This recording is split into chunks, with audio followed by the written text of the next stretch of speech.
Hello. I don't know if anybody's watching at the moment, but I am here to play Doki Doki Literature Club.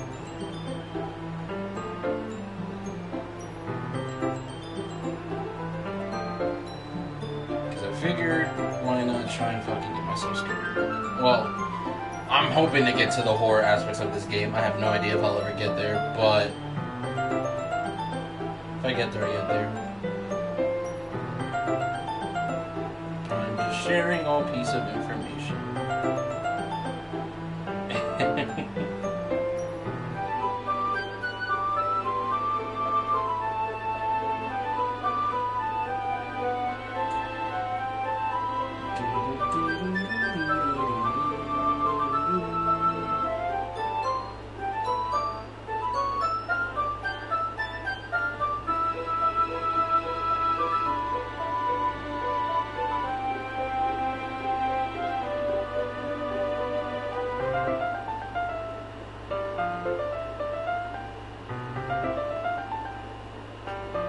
Don't mind me, I'm just sharing.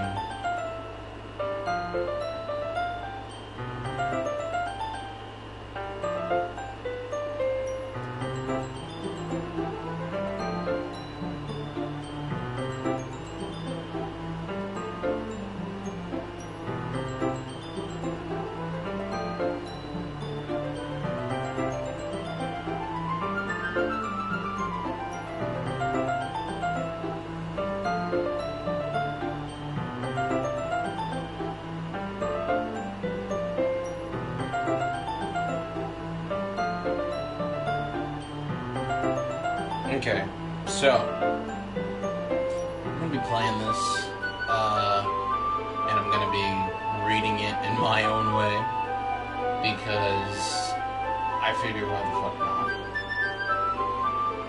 And like I've been told that this game is a horror game disguised as a dating simulator, and as of right now, it's literally been since September since I played this.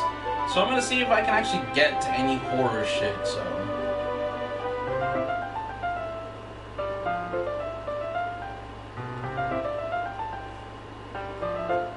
I've been hearing a lot of weird things about this game, and I'm gonna read it my way. Read it my way, 100%. No one will stop me, bro. Let me just make sure y'all can hear me. Just want to make sure. Mic check, mic check. Okay, okay. Okay. Alright. Let's do this. Oh, wait, hold on. Perfect. That's better. Alright. So, I am Yidnar, obviously. It's my name backwards. So we're gonna do this. So, hey, don't apologize. I haven't lost interest or anything. Well, I guess it's alright then. But I feel like I should let you know that I have this problem. When I let things like books and writings fill my thoughts, I kind of forget to pay attention to other people. So I'm sorry if I end up saying something strange. And please stop me if I start talking too much. I really don't think you need to worry. That just means you're passionate about reading. The least I can do is listen. It's a literature club after all. That's true. In fact, I might as well get started reading. Might as well get started reading it, right? You don't have to. What are you saying? Just a moment ago you said you were looking forward to it. Let me just get the book. I quickly retrieved the book that I had put into my bag. Alright. It's fine if I sit here, right? I slip into the seat next to yours. Oh. Yeah. Are you sure? You seem a little apprehensive. I'm sorry. It's not that I don't want you to. It's just something I'm not very used to. That is, reading in company with someone. I see. Well, just tell me if I end up distracting you or anything. Alright. I open the book and start the prologue. Soon understand what Yuri means about reading in company. It's as if I can feel her presence over my shoulder as I read. It's not a particularly bad thing. Maybe a little distracting, but the feeling is somewhat comforting. Yuri's in the corner of my eye. I realize that she's not actually looking at her own book. I glance over. It looks like she's reading from my book instead. Sorry. I was just... Yuri, you really apologize a lot, don't you? I do? I don't really mean to. Sorry. I mean... Here, this should work, right? I'll slide my desk until it's up against Yuri's, then hold my book more between the two of them. Ah, I suppose so. Yuri timidly closes her own copy. Once we each lean in a little bit, our shoulders are almost touching. It feels like my left arm is in the way, so instead I use my right hand to hold the book open. I guess that makes it kind of difficult to turn the page. Here. Whoa, nice perspective. Yuri takes her left arm and holds the left side of the book between her thumb and forefinger. I do the same thing with my right arm on the right hand side of the book. That way, I turn the page and Yuri slides under her thumb after it flips to her side. But in holding it like this, we're huddled even closer together than before. Yo, yeah, real quick, y'all see that hand, right? Bottom right, that's supposed to be my hand. I am a man of color. I am not a white male. You know, this game is inaccurate. No, I'm just kidding. It's actually kind of distracting me. It's as if I can feel the warmth of Yuri's face and she's in the corner of my vision. Are you ready? What exactly are we ready for, shawty? You know what I'm saying? Like, you gotta be specific. Kidding. Sorry, 1 second. 1 second, por favor.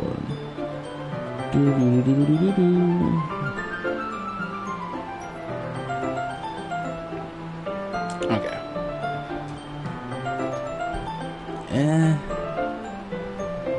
To turn the page. Sorry. I think I got a bit distracted for a second. I glance over at Yuri's face again and our eyes meet. I don't know how I'll be able to keep up with her. That's okay. You're not as used to reading, right? Wait, you're not as used to reading, right? Okay. I don't mind being patient if it takes you a little bit longer. It's probably the least I can do. Since you've been so patient with me. Yeah. Thanks. We continue reading. Yuri no longer asks me if I'm ready to turn the page. Instead, I just assume that she finishes the page before me, so I turn it by my own volition. We continue the first chapter in silence. Even so, turning each page almost feels like an intimate exchange. My thumb gently letting go of the page, letting it flutter over to her side as she catches it under her own thumb. Hey Yuri, this might be a silly thought, but the main character kind of reminds me of you a little bit. You think so? How does she? Well, I guess she's more blunt in a lot of ways, but she's also second guesses all the things that she says and does. Like she's afraid she'll do something wrong. It's not like I can see into your head or anything, but they're kind of reminiscent of some of your mannerisms.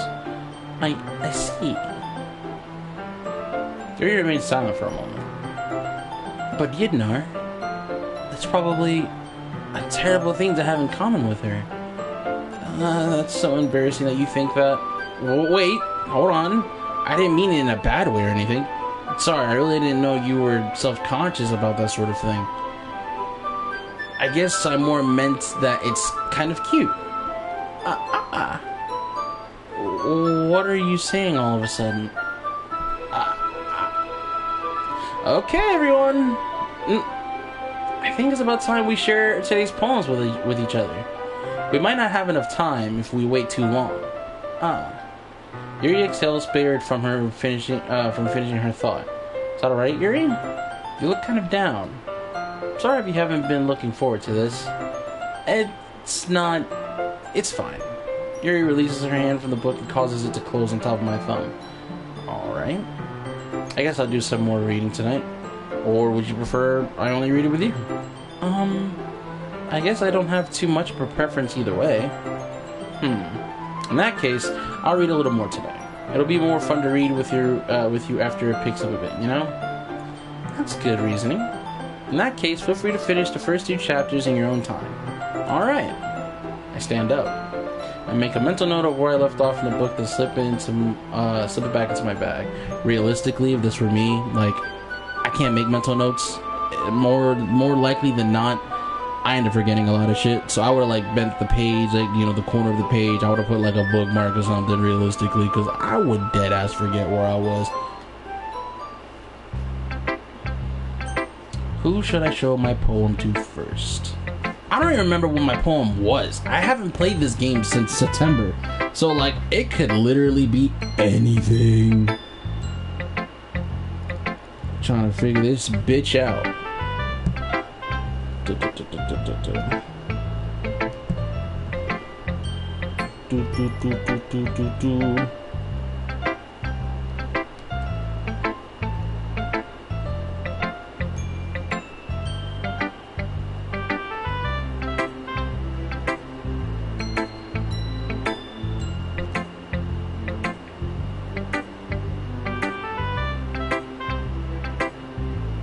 What the hell?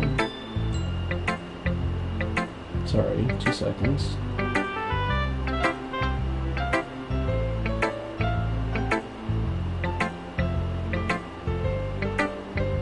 Oh, that's what just happened.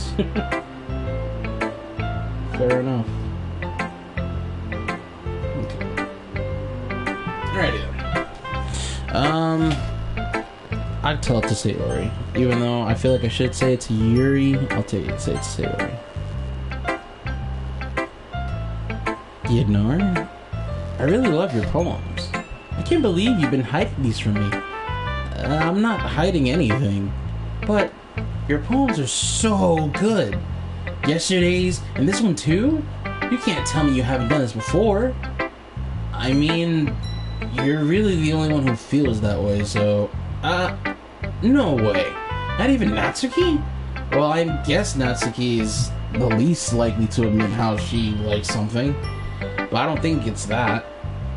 What do you mean? Well, I guess I'll be honest about it. It's a lot easier to write poems when I'm thinking about you. Stop thinking weird things, idiot.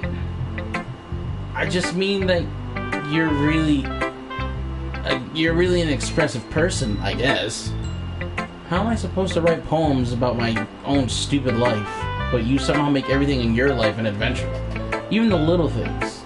Like cooking. Well, let's not talk about that. So yeah, I guess what I'm saying is that I can feel more feelings through you than I can through myself. We have that kind of weird connection. Realistically, I'm gonna be honest with y'all, like, I can write, you know, poetry. Like, I haven't done it in years, to be honest, but I can do it. It's not a difficult process. I don't know how rapey that is for y'all. I'm sorry. If I gotta back it up a little bit, I will. But, like, I mean,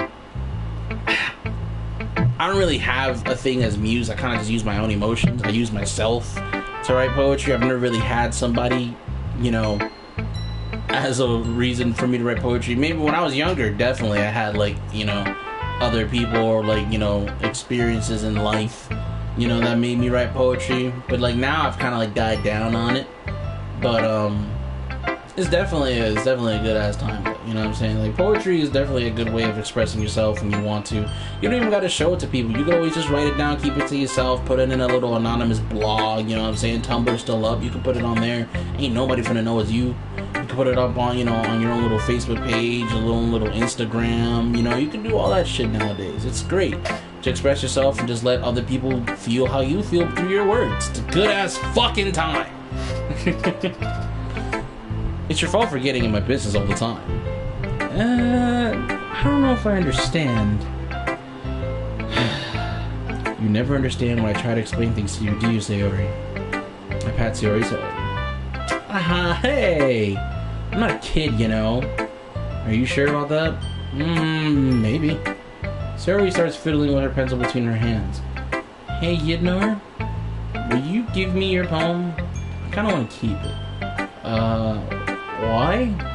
Because, well, it's the first time you've written something for me. Okay. Weirdo! You know what I'm saying? Alright. So you completely misunderstood. I didn't write this for you.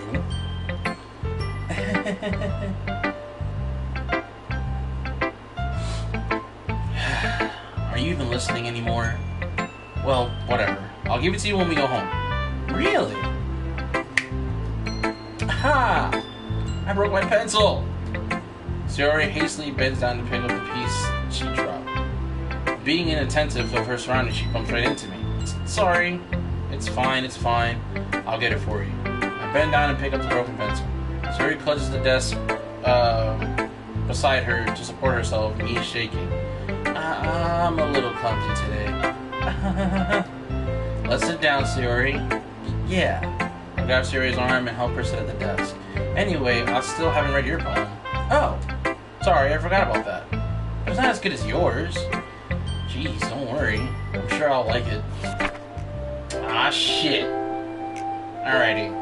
So, if I remember correctly, there are certain moments in this game that, like, are very weird. Like, reading stuff like this, like, depending on who it is, or even when I make my own poems, I remember there's, like, certain words I can pick, and, like, it ends up being really weird and dark for no reason. So I'm pretty sure hers will be fine, and I'm pretty sure I'm still dead in the beginning of the game, so I'm trying to get to the creepy shit as fast as I can as the night goes on. What time is it right now? 2:11? I'll probably stop playing this around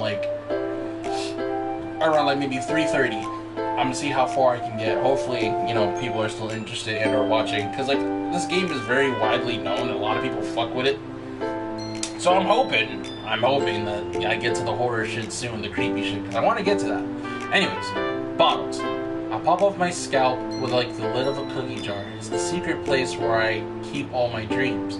Little balls of sunshine all rubbing together like a bundle of kittens. I reach inside with my thumb and forefinger and pluck one out. It's warm and tingling, but there's no time to waste. I put it in a bottle to keep it safe. And I put the bottle on the shelf with all the other bottles. Happy thoughts, happy thoughts, happy thoughts in a bottle all in a row. My collection makes me lots of friends, each bottle a starlight to make amends. Sometimes my friend feels a certain way, down comes a bottle to save the day. Night after night, more dreams, friend after friend, more bottles. Deeper and deeper my fingers go, like exploring a dark cave, discovering the secrets hiding in the nooks and crannies, digging and digging, scraping and scraping. I blow dust off my bottle caps. It doesn't feel like time elapsed. My empty shelf could use some more. My friends look through a locked front door.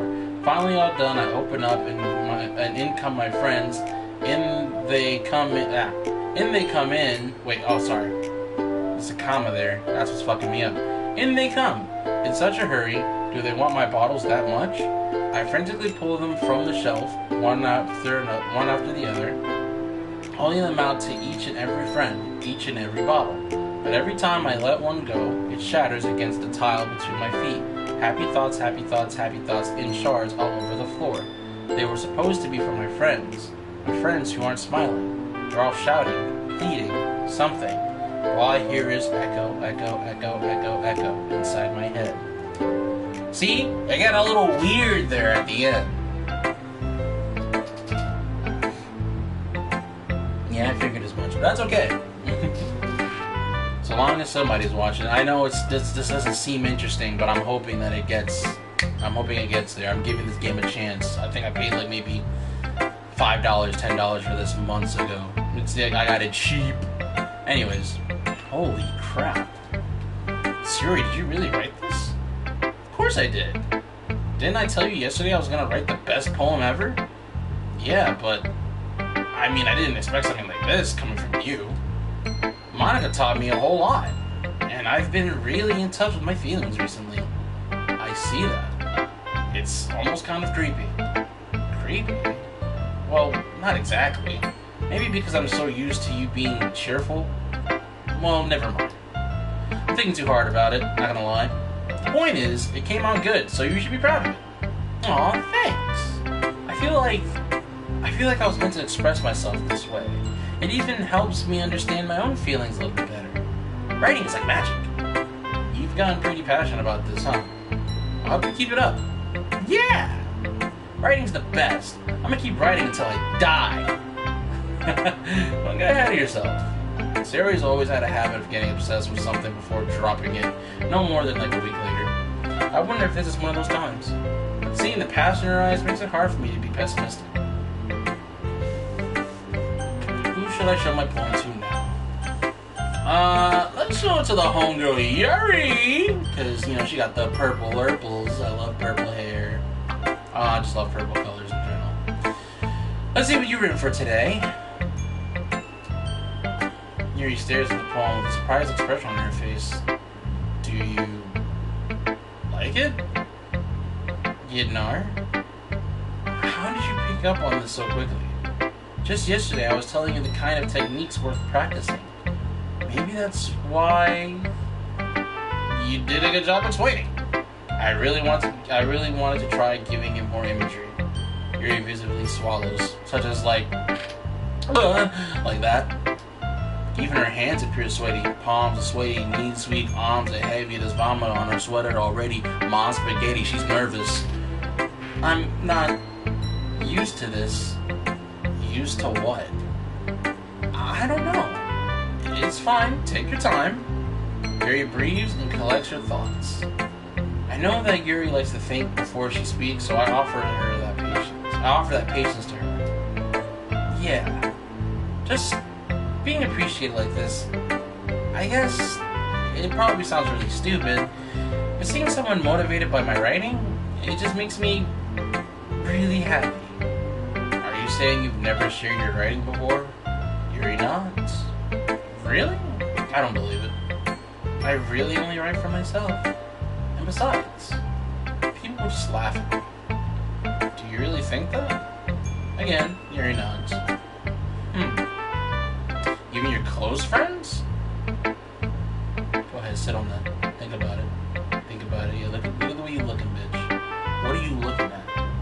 Is there a roach on the floor? Look me in the eyes, bitch. Look at me. My eyes are up here, shawty. There he doesn't respond to that. I wonder why.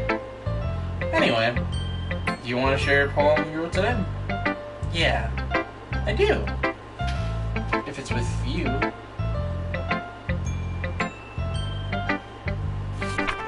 Alright. Fuck!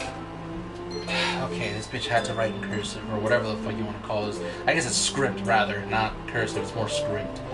The raccoon. It happened in the dead of night while I was slicing bread for a guilty snack. My attention was caught by the scuttering of a raccoon outside my window. That was, I believe, the first time I noticed my strange tendencies as a unordinary, see, I can't fucking read script, as an unordinary human. I gave the raccoon a piece of bread, my subconscious, well aware of the consequences, well aware that a raccoon that is fed will always come back for more. The enticing beauty of my cutting knife was the symptom. The bread, my hungry curiosity. The raccoon, an urge. The moon increments its phase and reflects that much more light off my cutting knife. The very same light that glistens in the eyes of my raccoon friend. I slice the bread, fresh and soft. The raccoon becomes excited, or perhaps I'm merely projecting my emotions onto the newly satisfied animal. The raccoon has taken to following me. You could say that we've gotten quite used to each other. The raccoon becomes hungry, more and more frequently, so my bread is always handy. Every time I brandish my cutting knife, the raccoon shows me its excitement. A rush of blood, classic Pavlovian conditioning. I slice the bread, and I feed myself again. I was a little more daring with this one than yesterday's. I can see that. It's a lot more metaphorical. I don't know if it's my fault, but I can't begin to imagine what this poem is about. That's right. It's a bit closer to my preferred writing style, using the poem as a canvas to express vivid imagery and conveying emotions through them. Yeah, if I take it at face value, then I can't even figure out what it's supposed to mean. Well, I think it's something that different people can relate to in their own ways. I want to express the way it feels for me to indulge in more unusual hobbies. It's those sorts of things I'm really forced to keep to myself. So I sometimes enjoy writing about them. Why do you keep them to yourself? Because they're embarrassing, and people will make fun of me. Don't you have anything like that, Yidnar? Well, yeah, I guess I do. I feel like everyone has a little something like that. The best we can do is respect each other in our individualities, even if it's difficult sometimes and some things make us uncomfortable. After all, if I hadn't learned to embrace my own weirdness, I would probably hate myself. I might be ranting a little bit now, but I'm glad you're a good listener. Listen, Yuri, I'm gonna be real with you. You can ask my other friends. I'm a great listener. I do this, alright? I'm the homie to the end. I put that on... I don't even know who to put it on, to be honest, but I put it on me. On me, shawty, on me. Do I have water? I'm actually pretty parched. I don't think I have water. Mayday. Alright, looks like I'm rolling solo dolo on this bitch. Fuck it. Alrighty.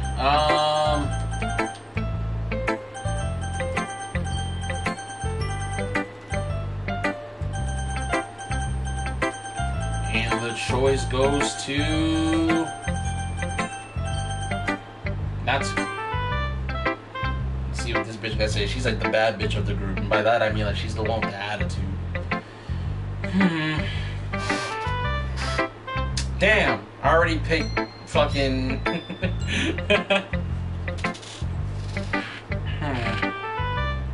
I like your last one better.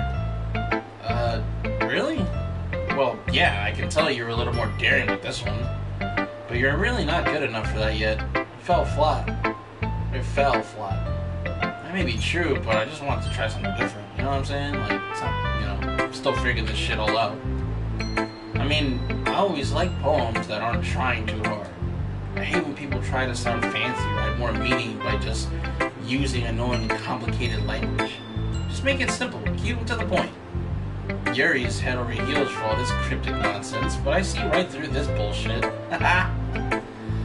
Making your reader look so hard for all this deep meaning is just an excuse to having no meaning at all. I guess that's one way to look at it.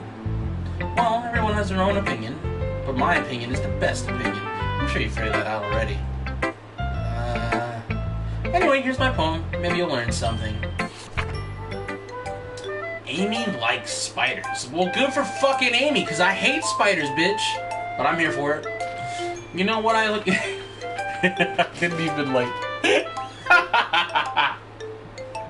Amy, I don't even know you, shawty. I'm sorry. Okay. Woo. Alright. Amy likes spiders. You know what I heard about Amy? Amy likes spiders. Icky, wriggly, hairy, ugly spiders. That's why I'm not friends with her. Amy has a cute singing voice. I heard her singing my favorite love song. Every time she sang the chorus, my heart would pound to the rhythm of the words. But she likes spiders. That's why I'm not friends with her. One time I hurt my leg really bad. Amy helped me up and took me to the nurse. I tried not to let her touch me though. She likes spiders, so her hands are probably gross. That's why I'm not friends with her. Amy has lots of friends. I always see her talking to people. She probably talks about spiders. What if her friends start liking spiders too? That's why I'm not friends with her. It doesn't matter if she has other hobbies. It doesn't matter if she keeps it private. It doesn't matter if it doesn't hurt anyone. It's gross. She's gross. The world is better off without spider lovers. And I'm gonna tell everyone. Not bad, right? It's quite a bit longer than yesterday's. Yesterday's was way too short. I was just warming up. I hope you don't think that I hope you didn't think that was the best I could do. No, of course not. Anyway, the message is pretty straightforward in this poem. I doubt I have to explain it. Sometimes you have to explain complicated issues with much simpler analogies, and it helps people realize how stupid they're being. Like anyone would agree that the subject of this poem is an ignorant jerk. Do you know people like that? Of course. How about how everyone thinks my... That doesn't matter. It can be about anything. I wrote it to be easy to relate to. Everyone has some kind of weird hobby or guilty pleasure. Something that you're afraid if people find out they're gonna make fun of you or think less of you. But that just makes people stupid. Who cares what someone likes as long as they're not hurting anyone and it makes them happy? I think people really need to learn to respect others for liking weird things. Huh. That's funny. Yuri wrote about something similar today. Did you say Yuri? Yeah? She said her poem's about an unusual hobby of hers. I didn't really get it, but she said something similar to you. That people shouldn't make each other feel insecure about those things. Really? Well, I mean, Yuri's pretty weird, so I wouldn't doubt that she has some weird hobbies. Not that there's anything wrong with that. It's not like I would judge her or anything. Natsuki has trouble finding words. I guess I should try not to be so mean to her. If she feels insecure about her weird behaviors and stuff, I mean, I always hate people who make me feel insecure. And Yuri made me feel insecure yesterday. But the way you put it, it sounds like she's learned her lesson. Well, I would say so. Even if she's writing, even if her writing style is really different, I'm sure she'll appreciate the message in her poem, in your poem. It's what I do best, after all. I don't like writing unless there's a good message to take away from it. Like, conveying emotions is important, but I want to make people think, not just feel. Remember that. I'm gonna go write a good one for tomorrow too, so look forward to it. Who should I show my poem to next? Last one is Monica. Hi again, Yanar. How's the writing going? Alright, I guess. I'll take that. As long as it's not going to be bad. Or as long as it's not going bad, I should say. I'm happy that you're applying yourself. Maybe soon you'll come up with a masterpiece. I wouldn't count on that. You never know. Want to share what you wrote for today? Sure, here you go. I give my poem to Monica. Alright. Great job, Yidnar. I was going ooh in my head while reading it. It's really metaphorical. I'm not really sure why. I'm not sure why, but I didn't expect you to go for something so deep. I guess I underestimated you. It's easiest for me to keep everyone's expectations low. That's a fact. That's why it always counts when I put some effort. That's not very fair. Well, I guess it worked anyway. You know that Yuri likes this kind of writing, right? Writing that's full of imagery and symbolism, unlike Sayori, who likes using simple and direct words to describe happiness and sadness. Yuri likes it when readers are left to derive their own meaning out of it. It's very challenging to write like that effectively. Both allowing people to get something out of it just by feeling, or letting them deeply analyze all of the nuances. It can take years of practice, which I'm assuming Yuri has at this point. I never really asked though. I'm sure I'm nowhere near her level yet. Don't worry so much about that. You do your own thing. Just keep exploring and learn by trying new things. Anyway, you want to read my poem now? I mean, I'm gonna be real, not really. I don't have a choice though. I like the way this one turned out, so I hope you do too. Alright, let's take a look. Save me. The colors, they won't stop. Bright, beautiful colors. Flashing, expanding, piercing. Red, green, blue. An endless cacophony of meaningless noise. The noise, it won't stop. Violent, greeting waveforms. Squeaking, screeching, piercing. Sine, cosine, tangent. Like playing a chalkboard on a turntable. Like playing a vinyl on a pizza crust. An endless poem of meaningless. Load me. Pause? It's even more abstract than your last one, huh? I guess it's just the way I write. I'm sorry if you don't like it. No, I never said that. It's just kind of a thing. It's just a kind of thing I've never really seen before, I guess. I kind of like playing with my space on the paper. Choosing where and how to space your words can totally change the mood of the poem. It's almost like magic. The way I wrote the lines really short makes it feel like they're trying to speak out over the noise. You see, it's still hard for me to tell what's going on though. Sometimes asking what a poem is about isn't the right question. A poem can be as abstract as a physical expression of a feeling, or a conversation with the reader. So putting it that way, not every poem is about something. Anyway, here's Monica's writing tip of the day. Sometimes you'll find yourself facing a difficult decision. When that happens, don't forget to save your game. You never know when you might change your mind, or when something unexpected may happen. Wait, is this tip even about writing? What am I even talking about? That's my advice for today. Thanks for listening.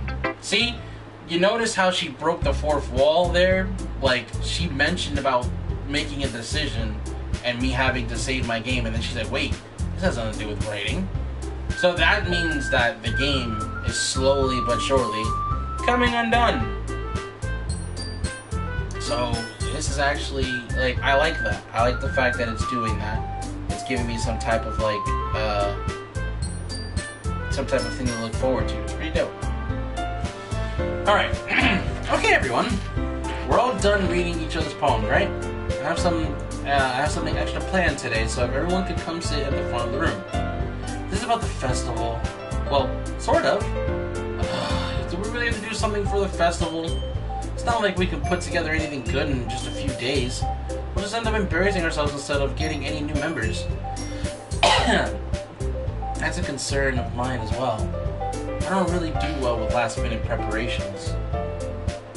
Sorry. Don't worry so much. We're going to keep it simple, okay? We won't need much more than a few decorations.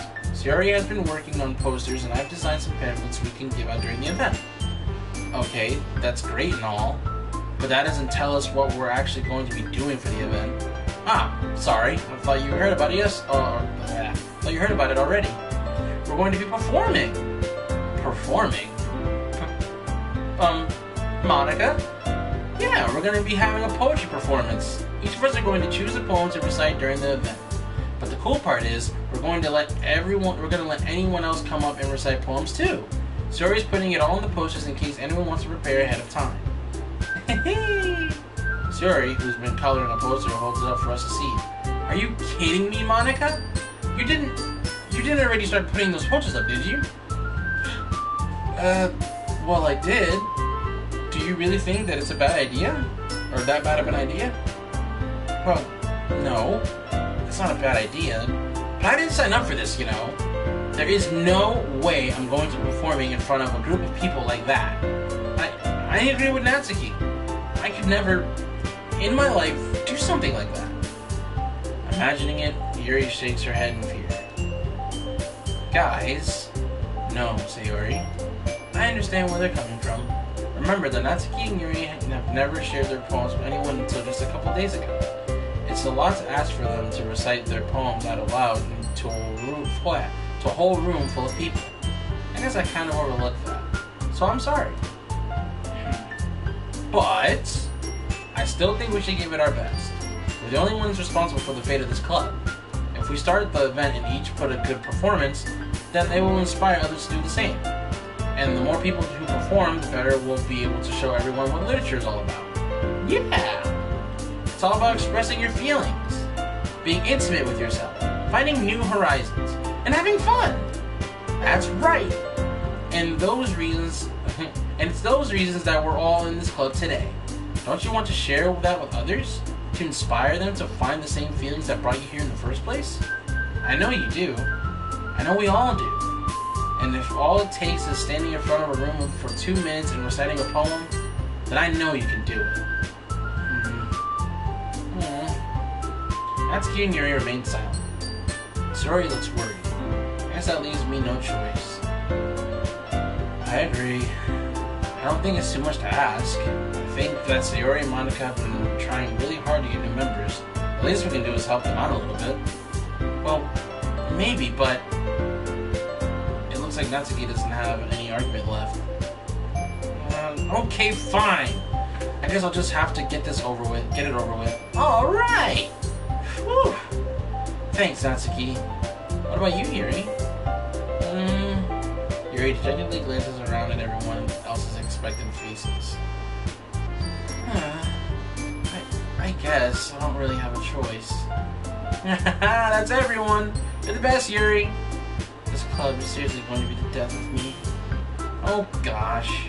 You'll be fine, Yuri. But anyway, let's move on to the main event. I want each of you to choose a poem of yours. We're going to practice reciting them in front of each other. No way! Monica! This is too sudden. Well, if you can't recite your poem in front of the club, how do you expect to do it in front of strangers? Oh no. Don't worry. I'll start off to help everyone feel a little more comfortable. Can I go next? Of course. Now let's see. Monica flips through her notebook to a specific poem she has in her mind for herself. She then stands behind the podium. The title of this poem is The Way They Fly. Monica begins reciting her poem. Her clear, confident voice fills the room. More than that, her inflection of pristine. She knows exactly how to apply emotion behind each line she recites, bringing the words to life. Is this something she's done before, or is she simply a natural? I glance around me. Everyone has their eyes on Monica.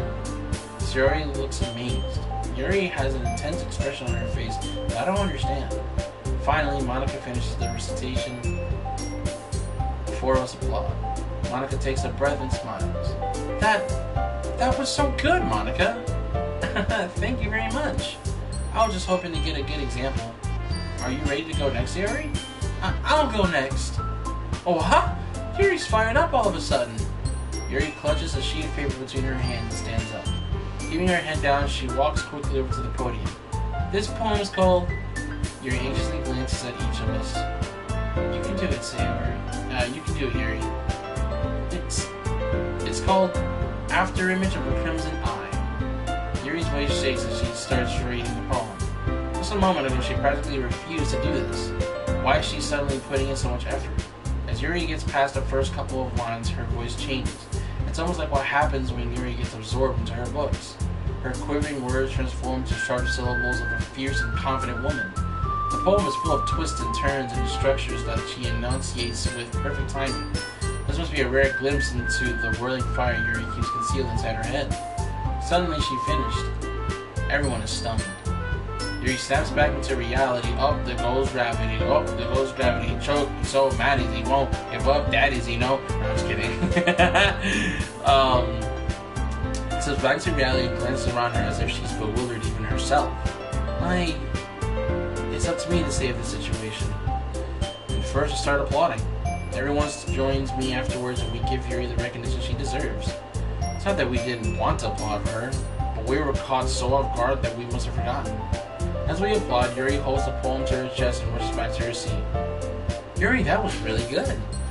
Thank you for sharing. Looks like Yuri is down for the count.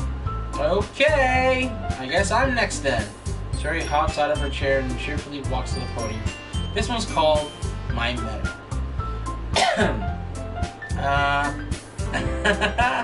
Sorry, I giggled. Sorry. It's a lot harder than I thought. How did you guys do it so easily? Try not to think of it like you're reciting to other people. Imagine you're reciting to yourself, like in front of a mirror or in your own head. It's your poem, so it'll come out the best way. It'll come out best that way. I see. Okay then. Yuri begins her poem. Somehow it feels like her soft voice was made as a perfect match. The poem isn't aimlessly cheery like Sayori is. It's serene and bittersweet. If I were to read this on paper, I probably wouldn't think much of it. But hearing it come from Sayori's voice almost gives it a whole new meaning. Maybe this is what Sayori meant when she said she likes my poems. It's like I get to reach more deeply into someone I thought I knew, though, through and through. Sayori finishes and we applaud. I did it! Good job, Sayori. Even Yidnar liked it. I guess that's a good sign. What does that even mean? It came out nicely, Sayori. The atmosphere of the poem fits you really nicely. But it might be I can't talk. But it might be that other poems wouldn't work quite as well with that kind of delivery. Yeah, I don't really understand. In other words, I've seen poems of yours where that sort of gentle delivery wouldn't work as well. It might need a little more force behind it depending on what you're reading. Oh, I know what you mean. Well, I've been practicing that kind of thing. It's just embarrassing to do in front of everyone. The next time I'm going to make you pick a poem that challenges you a little more. We don't have much time before the festival, you know. Okay. Now, who's next? Natsuki?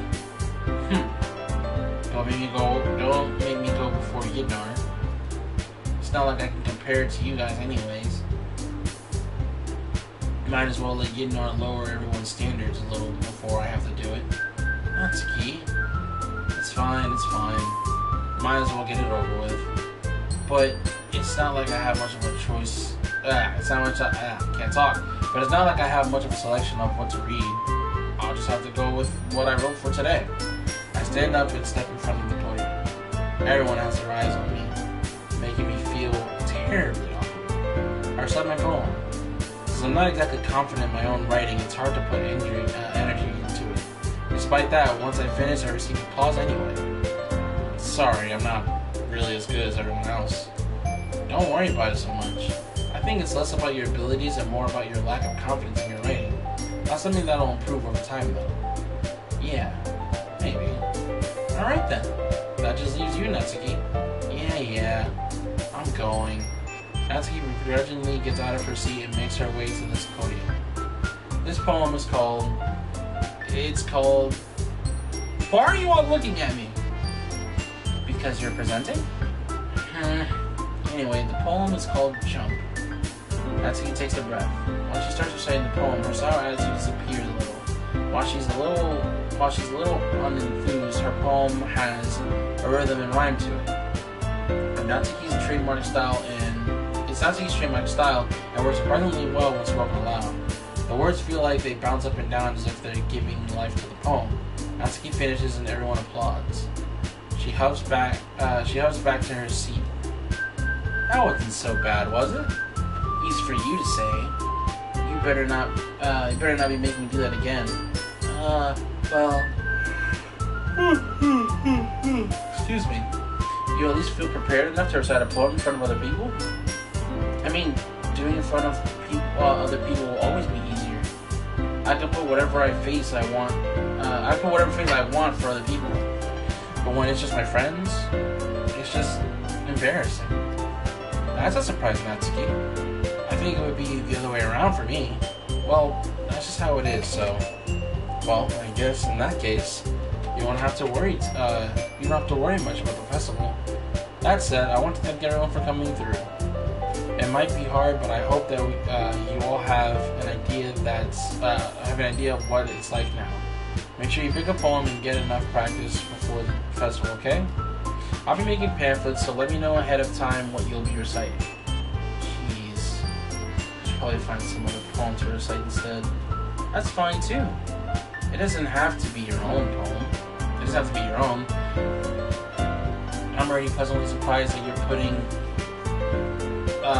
in all this effort for the club. It makes me really happy. Yeah, no problem. Okay, everyone. I think that's about it for today. I know the festival's coming up, but let's try to write poems for tomorrow's as well. It's been working out really nicely so far, so I'd like to continue that. As for the festival, we'll finish planning tomorrow, and then we'll have the weekend to prepare. Monday's the big day. I can't wait. I can do this. Alright. Now stand up. There's no way I'll be able to find the same enthusiasm I see already in Monica, but I'll do my best to get through it. If it's for the sake of the club. And impressing Monica. Then I'll have to do my best. Ready to go, Sayori? Yep. Look at you two always going home together like that. Kind of adorable, isn't it? Jeez, guys. Don't make such a big deal out of it. Excuse me. It must be nice, though. Well, how am I supposed to respond to that? It's okay, you don't have to say it. Whatever, let's go already. I walked home with Sayori once more. Even though it's only been a few days, a lot of things have already changed. But today Sayori is being a little quieter than usual on her way home. Hey Sayori? Sorry, I was spacing out. Ah, no wonder. I was thinking about something from earlier, and I like how we get to. I mean, Cherry fumbles were her words. So let's just say let's just say that one day Yuri asked to walk home with you. Huh? What would you do? What kind of question is that? You're kind of putting me on the spot here. Well, I would walk home with Yuri. I would still walk home with Yuri. I would walk home with Yuri. I would still walk home with Yuri. What the fuck?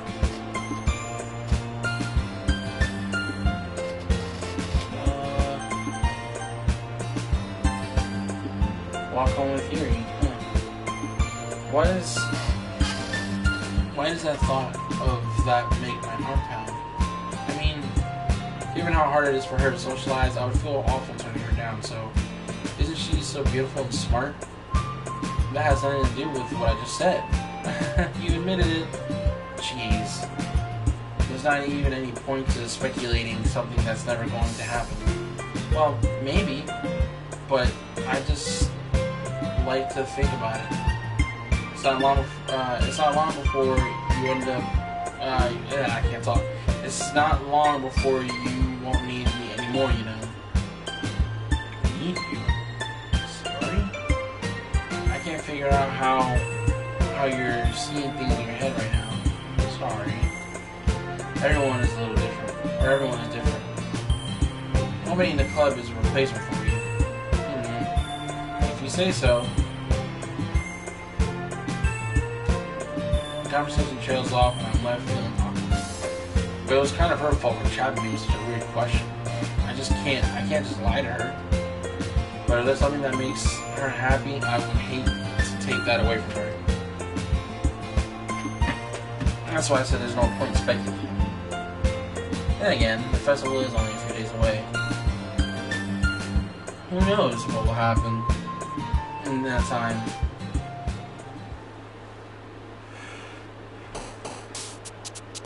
Okay, I have to build my own poem now.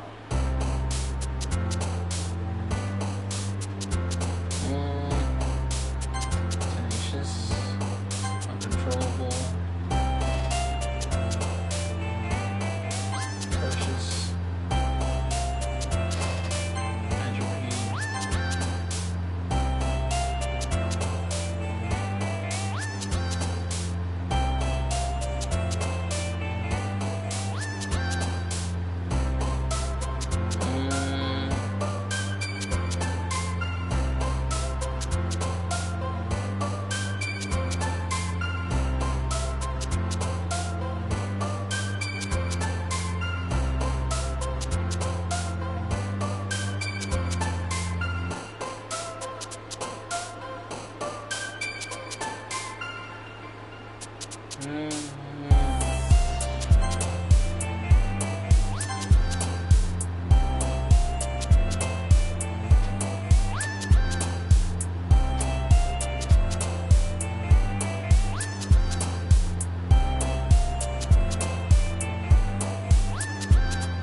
Hello.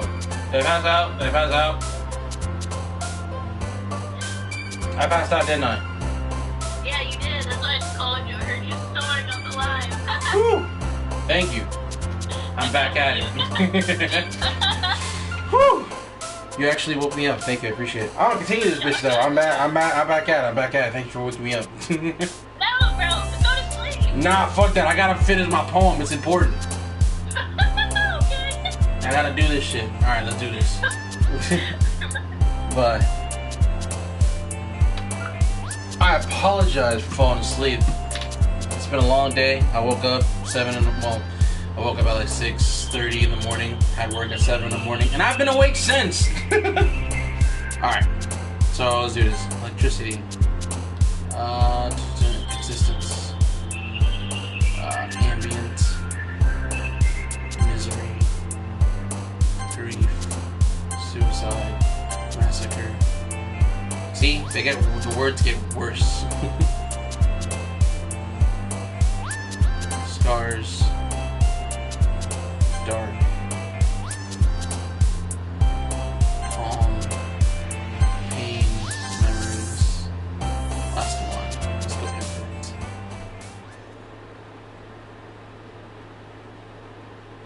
Oh. I really passed out, huh?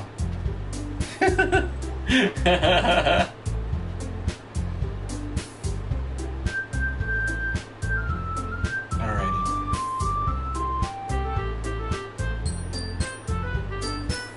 Okay. Oh man. Lost one here again. Don't worry, I just walked into. Are you practicing piano again? Yeah. You must have a lot of determination. Starting this club and now picking up piano. Well, maybe not determination, but I guess passion. Remember that the club wouldn't even be here if it wasn't for all of you. And I'm super happy that you're all willing to help out for the festival too. I can't wait for the festival. It's gonna be great. Huh? Weren't you complaining about it just yesterday, Natsuki? Well, yeah, I'm not talking about our part of the festival. But it's a whole day of school where we get to play and eat all kinds of delicious food. You sound a bit like Sayori all of a sudden. Monica, do they usually have fried squid? That's just disgusting!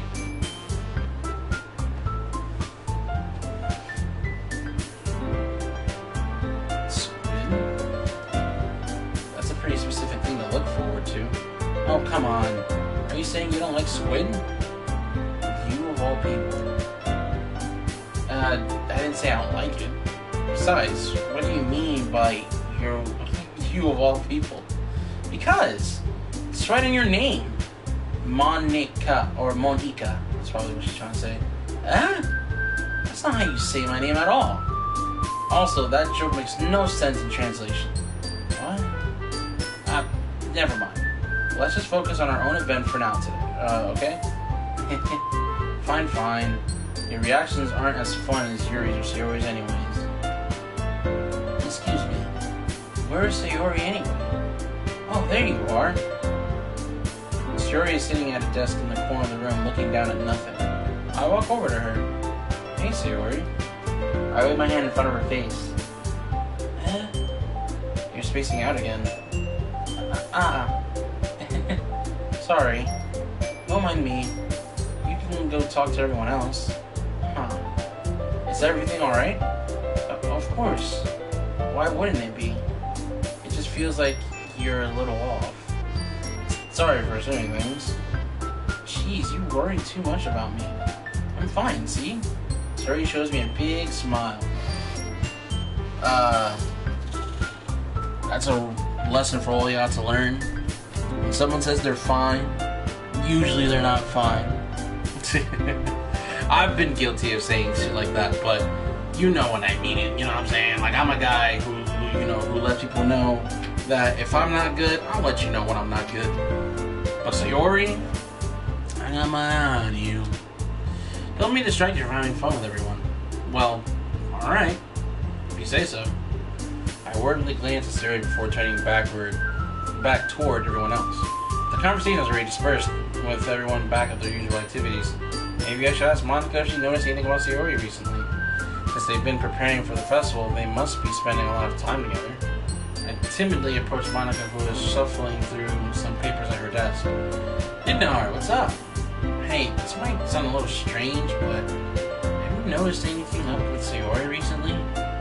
Anything up with her? In what way do you mean? Maybe I'm reading into it a little too much, but she seems a bit downcast today. Oh, you think so? Sorry, 2 seconds.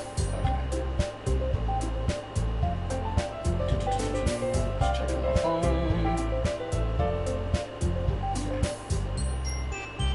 Okay. Oh, you think so? I can't say I've noticed anything about her.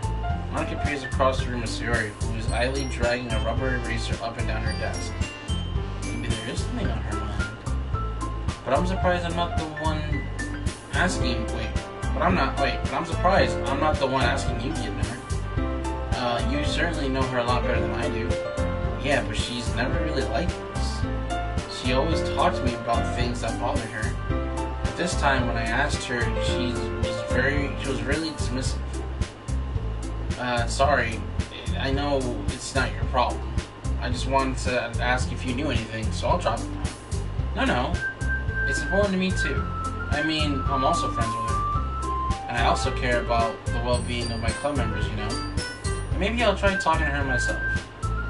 Are you sure about that? She seemed like she wanted to be left alone. Are you sure? Maybe she just has a hard time bringing it up with the person of interest. Person of interest? What do you mean by that? I'm saying that maybe the thing on her mind is you, Idnar. Me? How on earth would you come to that conclusion? Well, I probably shouldn't say too much, but Sayori talks about you more than anything else now. She's been so much happy ever since you joined the club. It's like an extra light was turned on inside of her. What? No way. Sayori is always like that. She's always been full of sunshine. It's not any different now than it was now than it always has been. You're so funny, Idnar. Have you thought that maybe you've always seen her as so cheerful because that's just how she is when she's around you? Hey yo, real quick. I know I passed out a little bit earlier, but yo, what the fuck's going on? I just got back. My consciousness just came back, and then all of a sudden, now fucking what's her face has a crush on me. And what? Monica's trying to say that Sayori has a crush on me. Take it easy, bro. Take it easy. I said too much. I'm sorry. What do I know anyway? I didn't mean to jump to conclusions, so you should just forget about what I said. I'll try to talk to her, so try not to think about it for now. Alright. Monica smiles meaningfully. I know she said to forget about it, but I already know that I won't be able to get her words out of my head. Monica stands up from her desk and walks across the room to where Sayori is sitting. I watch her kneel down next to Sayori and gently talk to her, but she's keeping her voice so quiet that I can't hear from here. I sigh and sit myself down. I know Sayori told me not to worry about her and to have fun with everyone else, but that's impossible to do when she's behaving like this. Exactly how much do I care about her that I'm letting this weigh me down so much? Now it feels like I'm the one behaving out of the ordinary. If there's nothing I can do besides wait for Monica, why does it feel like I'm being watched? I glance around the room. Suddenly, I notice Yuri peering at me from over her book. This fucking bitch, bro.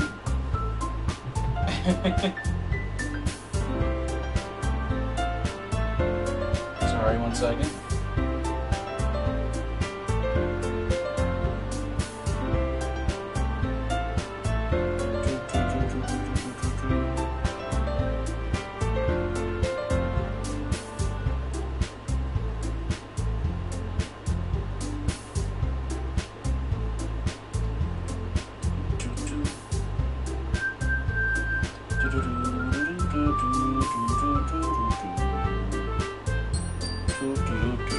Alright, suddenly I notice you're peering over her book. She looks away just as quickly with a flushed look on her face. I realize that she won't get away. I can't talk. I I realize that she won't get anywhere like this. I've never really seen Yuri approach anyone or start a conversation on her own accord, so I have no choice but to approach her myself. By now, it's a little easier for me to do that. I stand up from my desk and sit in one next to her. Next to her room, sorry. Yeah. Tracks.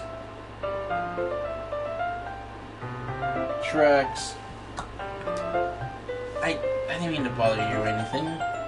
Relax, I didn't even do anything. But I could tell that you wanted to be alone with your thoughts. Alone with my thoughts? Shawty, listen, I'm gonna be real with you. I'm always alone with my thoughts. Is that a good thing? I don't know. It all depends on how I'm feeling. You know what I'm saying? Yeah. How are you even able to tell that I was thinking like that? Well, it's something that I do a lot. So it wasn't hard for me to spot based on your posture and expression. Not that I was staring or anything. I didn't do anything creepy like that. In any case, I guess you're right. I'm sorry if I caused you any concern. Don't apologize. Your troubles are only the concern of those who willingly share that concern. Of course, there are certainly those who find the most comfort in keeping to themselves. But if you would prefer to share what's on your mind, then I would be glad to listen. It's really not that big of a deal. I mean, it's just a feeling of a bit uneasy about Sayori.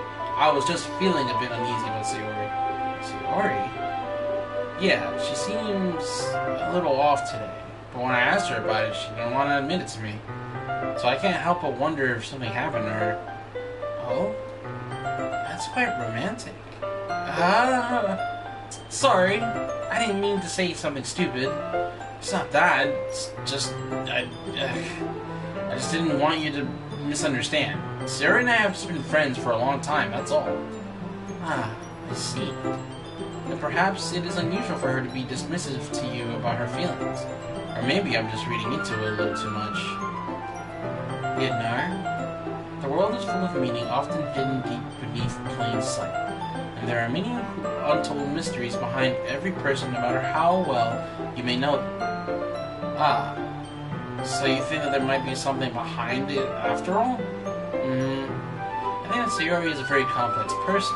Her mannerisms on the outside don't always match what may be going on inside her head. And she may not always know what she wants. I noticed her strange behavior today too, and I also feel that some concern for her. But in your case, it looked like she was fully occupying your thoughts, wasn't she? Well, I guess that was the case. Sayori, she really means a lot to you, doesn't she? I guess? I don't... But you don't need to put it that way. We're just good friends, that's all. Yuri suddenly looks deeply into my eyes. Her expression is gentle and curious, as if she was searching for something. Embarrassed, I avert my gaze. Sometimes, a person's mysteries are untold even to themselves. And you, as someone honest and caring, may uncover feelings you weren't aware... You weren't aware were in you. That is... I think that she would be a very fortunate person to have you feel that way about her. Yuri, you're giving me too much credit. I'm a pretty simple guy, so I think I'm pretty good at understanding my own feelings. Not nearly as sophisticated as you.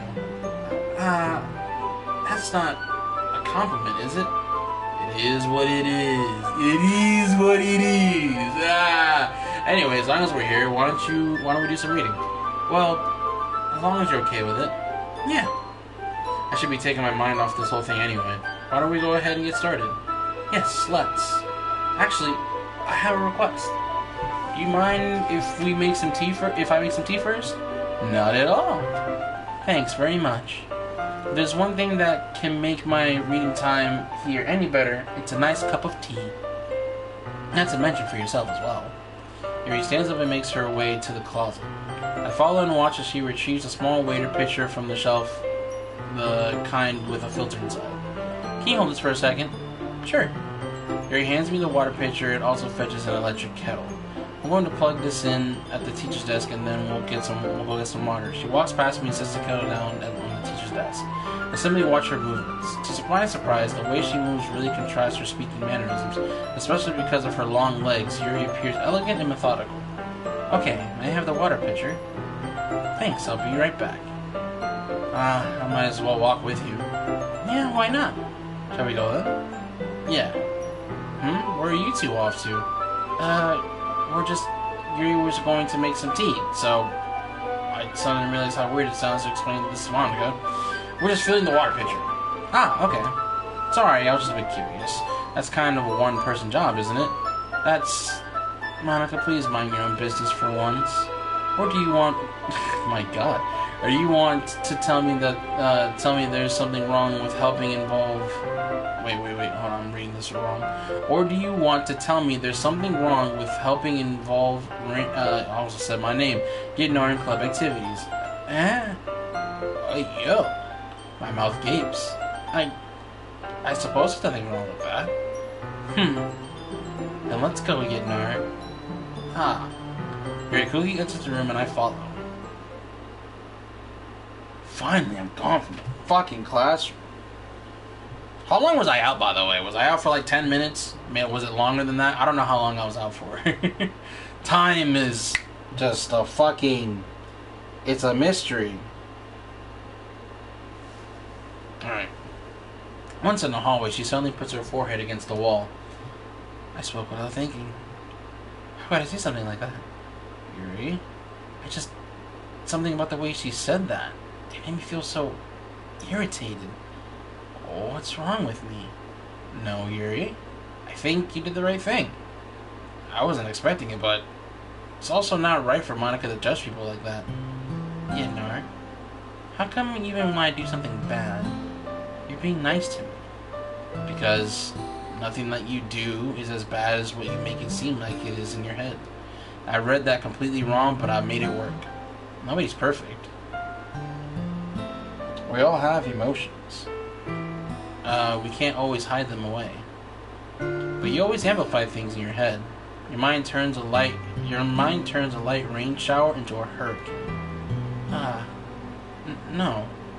Wouldn't you hate me for something as terrible as that? Why would I hate you? I can't hate someone for having emotions. I thought a friend would do that. Friend, you say? Yuri lifts her head. Yidnar, I really like being friends with you. This is how it is. I'm just a nice guy. I'm a nice guy, you know. Let's clap it up for me. Let's clap it up for me. Yes, sir. No, I'm just kidding. Thanks, Yuri.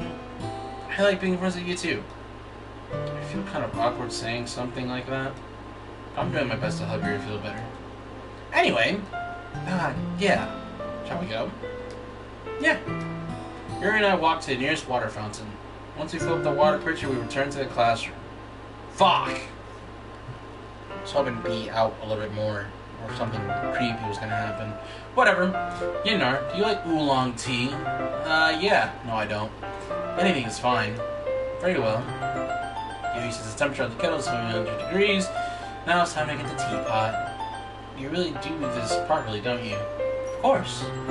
I shouldn't do any less when I'm making tea for others, even if I'm not the expert on tea or anything. In that case, you'll only be even more impressed. Perhaps I will. Yuri fetches the teapot and begins measuring the tea leaves. To my surprise, she even starts humming a little to herself. You must be in a good mood now. Oh, sorry. You must be in a good mood now. Is that so? I was letting it show, and you noticed. I was doing a bit of thinking, and I decided that I would try expressing myself a little bit more. It turns out it's not very hard for me to do, when it's you who's around anyway. That's great, Yuri. Just don't push yourself too much. You're always worrying about me, Yidnar. It's very endearing. That's... Yuri wasn't kidding. I don't even know if I can keep up with this. I watch Yuri pour a cup of tea for each of us. Yidnar, I have another request. Do you mind if we sit on the floor today? Why is that? It's a little bit easier on my back. I can read with my back against the wall rather than bending over at my desk. Sure, I didn't realize. Oh, sorry, I didn't realize. No worries.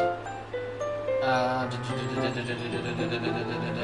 just have back pain fairly regularly, so I do my best to manage it. I mean, with some big old titties like that on your chest, I can imagine you got back problems. Is that so? I wonder why that is. I just said it's most likely because of my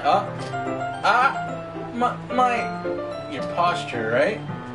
Always hunched over like that while reading? Yes! I have terrible reading posture. So that's why we should sit on the floor. Fair enough. I'll go ahead and get the book. I retrieved the book from my bag. I have some chocolate as well. It's a bag of small chocolate candies that I kept hidden from Sayori's candy radar. I take it since it'll go well with the tea. Yuri and I sit against the wall and teacups at our sides. As if in sync, we assume the same reading positions as last night, each holding one half of the book. Except this time, our bodies are even closer to each other.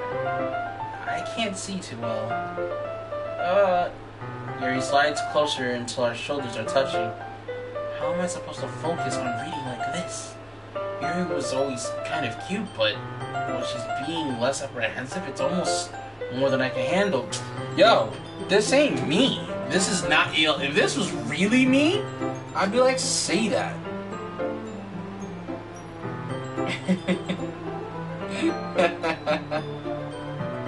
Coño.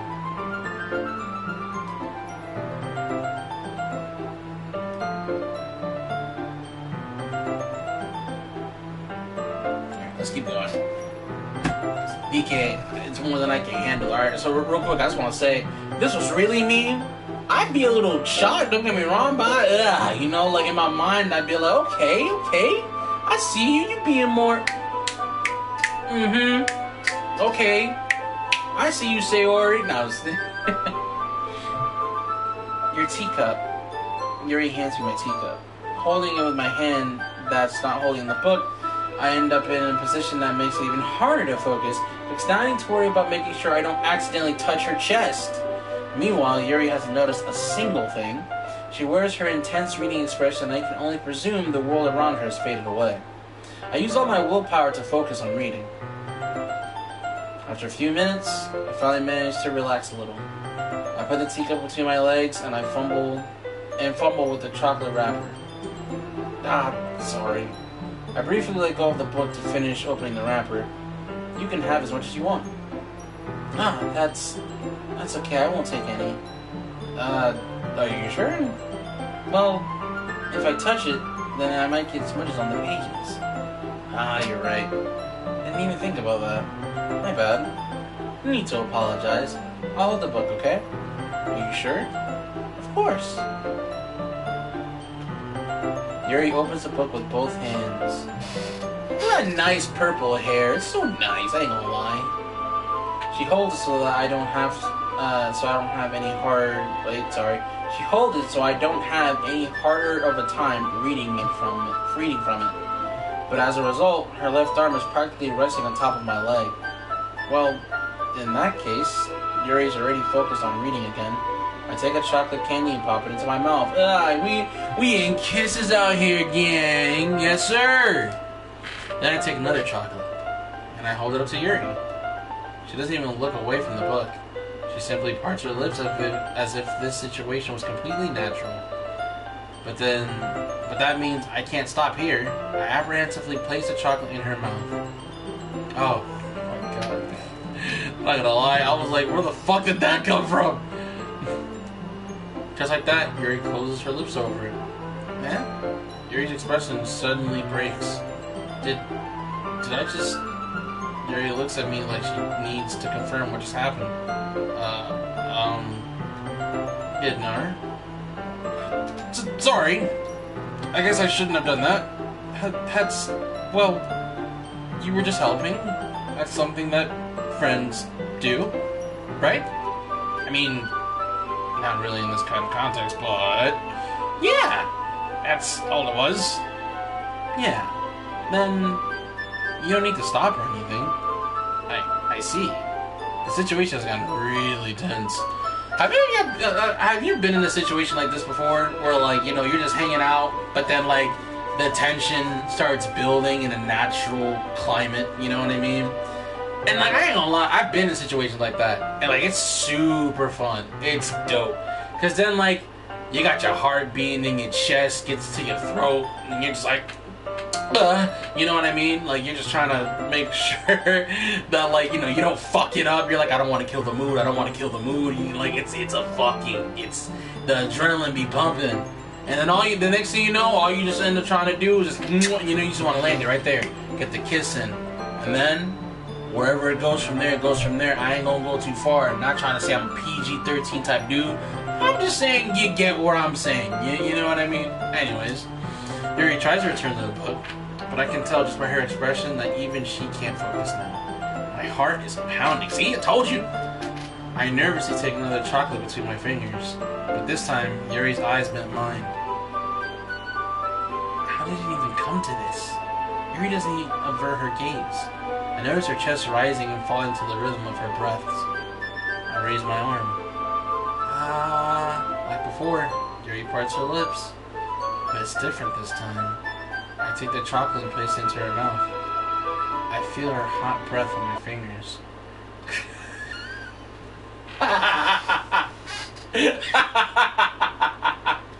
What a fucking cock block. I hate it here. Okay, everyone. Yuri jolts back. It's time to share poems. Dinner, you can help Yuri put away the tea stuff, right? Yeah, of course. Okay, thanks. Spell's abruptly broken. I'll take care of the cups. Yeah. Yuri picks up the teacups from the floor. I pick up the bags of chocolates. In the end, we basically clean up without so much as a word between us. I get the feeling that this is something neither of us will have the courage to bring up. Who should I show my poem to first? We're going to Yuri first, because at this point, that whole situation, shit like that don't just happen for nothing. And like, the poem that I chose, like the words that I picked, I was like, I chose the words that I picked because like, I personally, though they draw me in the most. So I think it's the type that she likes. So Yuri's gonna fuck with it. But here's my thing, right? I'm gonna go get myself a cookie. I'll be right back. Please enjoy the nice music.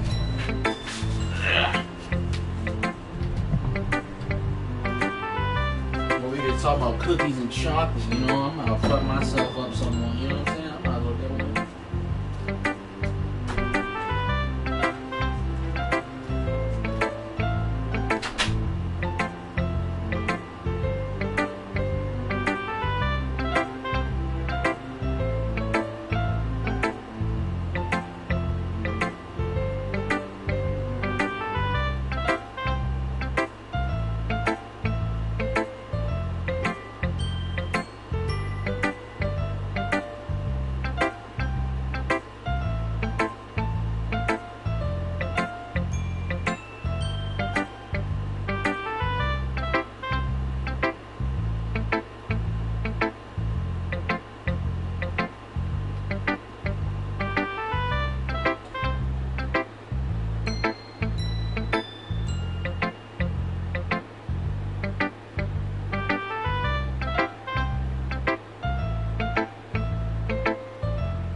hoping something weird was gonna happen while I was gone.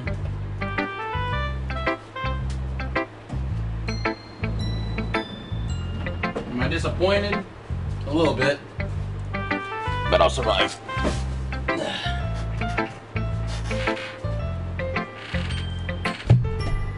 Okay. Wait, hold on.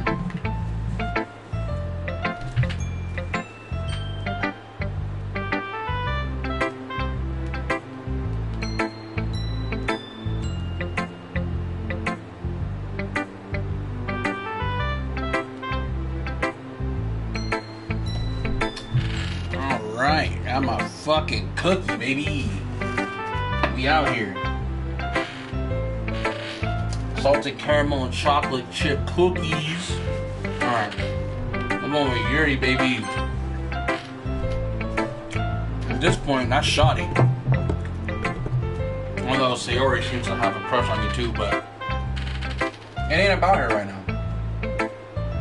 I didn't have a moment of chocolate in reading with Sayori. I had that moment with Yuri, you know what I'm saying?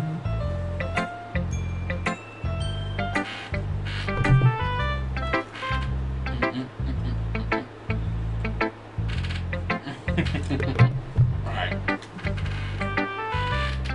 Yinnar, your writing has only improved in these last few days. Every poem you show me has been nothing short of spectacular. You can really feel the emotions. I'm a little envious, even. I don't think it ever came to me this naturally. Yuri, that's the wrong way to put it. This never did come to you. This never did come naturally to me. But I've been able to improve so much thanks to you. You're really the example I was chasing after. Is that so? Yuri gently smiles to herself. This feeling. I'm so glad I got the chance to share my writing. I never thought it would feel like this. I remember you mentioning that yesterday. Oh, sorry, that was me reading that. I remember you mentioning that yesterday. I can't believe that you're so good at something that you never even shared it with anyone. It's kind of a shame.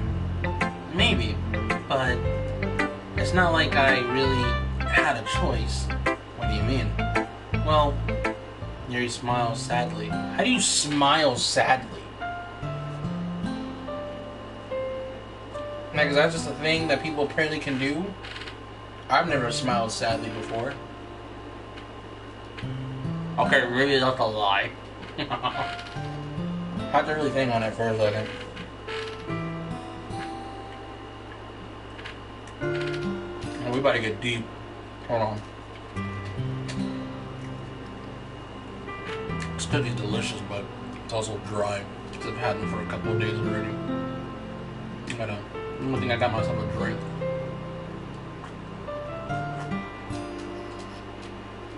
Okay. Oh, that hit the spot. You know, during lunchtime, I eat by myself.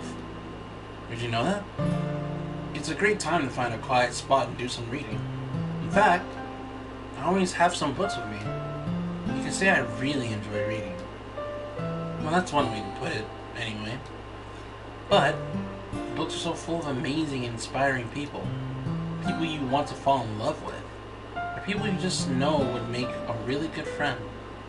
Cheerful people who always put a smile on your face. Or deep thinkers and problem solvers who discover the mysteries of life. So when you look at it that way, I'm surrounded by friends every day.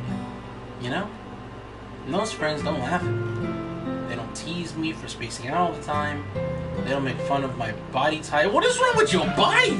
Like, I don't understand. Is there a gas leak or something?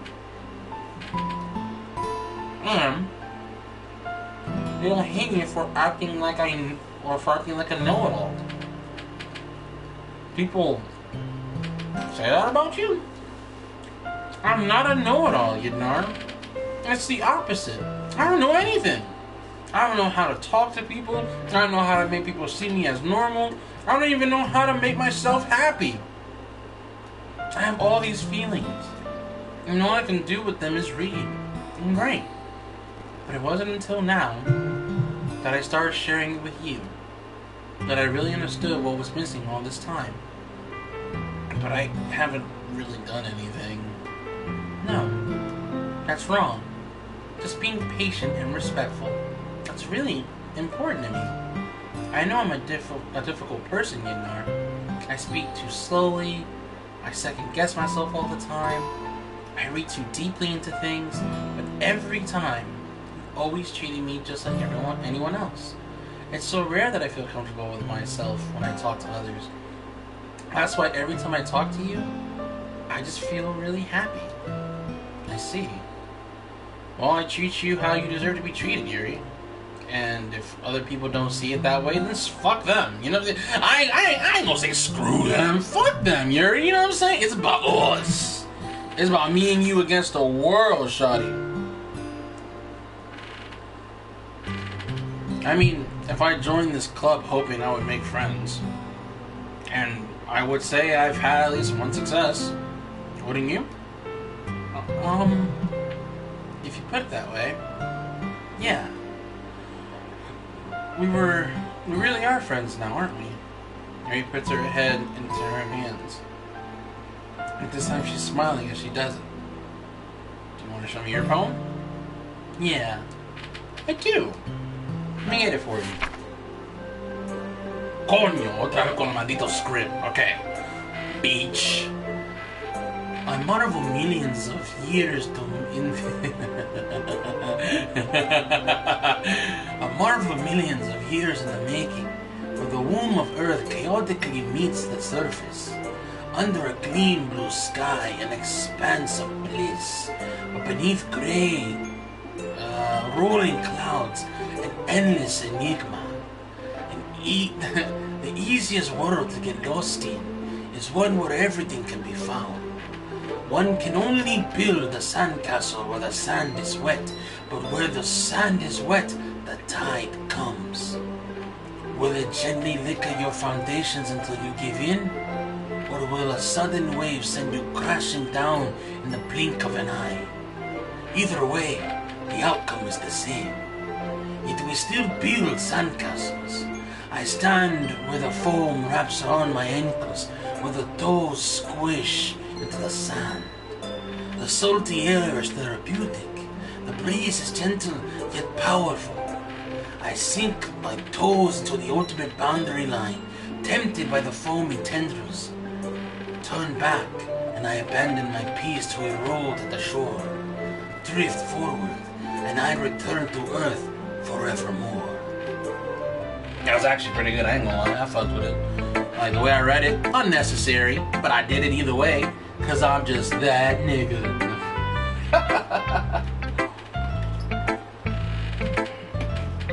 I'm aware that the beach is kind of an inane thing to write about. I did my best to take a metaphorical approach to it. You said like you didn't even want to write about it. Oh, you haven't heard? After yesterday, Natsuki and I, well, it was amusing that we wrote about something similar in such different ways. So Natsuki wanted us to write about the same topic as each other again. I suppose to better compare the differences in our writing styles, or thought processes. Anyway, it's her idea. Knowing her, it's no surprise that she wants to do something like that. She probably just wants to show off. It's not like I have a particular interest in her writing style. I just went with her request. But, well, I suppose it's not so bad to write about something simple on occasion. It can be refreshing, you know? It's good for me to calm my thoughts once in a while. Yeah, I think I agree. Thanks for sharing. Alright, we're gonna go straight to Natsuki just to see what her shit's about. Meh. I guess you really haven't learned anything after all. Honestly, I don't know why I got my hopes up in the first place. What? I didn't think this one was that bad. What did I do wrong? Poems don't need to be all deep sounding to express something. It's going to just sound like you're forcing it unless you really don't suck at it. Honestly, don't bother trying to write poems like this until you're on Yuri's level. Natsuki stopped short all of a sudden. Don't tell me. You're not just trying to impress Yuri, are you? Hey, yo, shut the fuck up, Natsuki. Can you say it any louder, please? Like, keep your voice down. No, they are. I didn't even know. What are you talking about? Keep your voice down. You know, Yuri would love this kind of, this angsty. Just because she's a talented writer doesn't mean I mean. Looks like I'm in trouble. I somehow struck a nerve, though what I did is beyond me. I am so done with you. Natsuki shoves the poem I handed her back over to me. Take your stupid poem. If you wrote it for someone else, just don't show it to me. Ouch. This is what I get for letting a young girl step into my business. Unless I was a mind reader, I was destined to be in a world of pain from the start. At least Natsuki wasn't really the girl I was trying to impress in the first place. Oh wow, I don't even get to read her poem. That's crazy. Alright, I'm going to Sayori.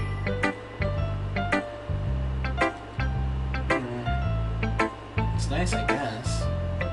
Come on. I can tell you don't like it. Well, you don't need to worry about what I think. After all, you wrote this for someone else, didn't you? Probably Yuri. I didn't write this for anyone specifically. Maybe. It's not really what I meant, though. But that's okay. You're making new friends, just like I was hoping. That makes me really happy. You're happy too, right? In this club? Well, of course I am. Good. That's all that matters to me. Thank you, Yidnar. Sayori? Is there something wrong? Huh? No, nothing. I'm just a little tired today. Alright. Just tell me if you need anything. I will. Don't worry about me, okay? You can go play with everyone else now. If you insist. Yay! I'm gonna go home a little bit early today. Sayori? Tell Monica I wasn't feeling well, okay? I'll see you tomorrow. Before I can say anything else, Sayori cheerfully walks out of the classroom, humming to herself.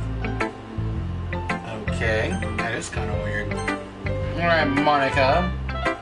Your turn, Sade.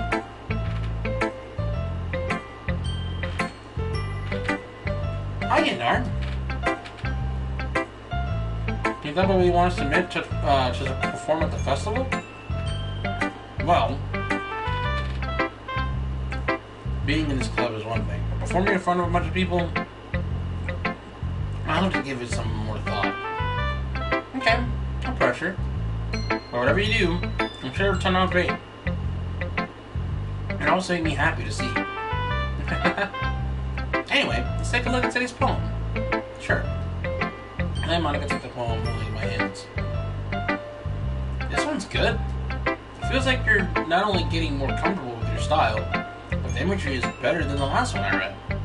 Just wondering, have you been finding inspiration in Yuri's writing style? I guess so. You can't deny that she's talented. Yeah, totally. I think her poems are the most romantic. That's the best way to describe it. She's like a totally different person when she picks up a pen. I noticed that too. And when she's talking about literature, it's like the lights turn on inside her. Sadly, it's hard to get much personal conversation out of her. Trust me, I've tried. Who knows what goes on in the head of hers? I hope you don't mean that in a bad way. No, of course not. I just meant that I wish she didn't keep so much to herself. But still, defending her like that, you must be pretty into her. You completely misunderstood. Calm down, I'm kidding. Besides, I'm pretty sure she's already got a boyfriend. Wait, really? Yeah, fictional one anyway. Monica kind of whispers that last part to me. It's just a hunch, but... well, there's not really anything wrong with that. Wait, sorry. Well, there's not really anything wrong with that. Oh, well, I know. I was just saying. Anyway, I'll share my poem with you now, alright? Alright.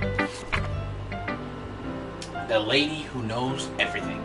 An old tale tells of a lady who wanders Earth. The lady who knows everything. A beautiful lady who has found every answer, all meaning, all purpose, on all that ever, and all that was ever sought. And here I am, a feather.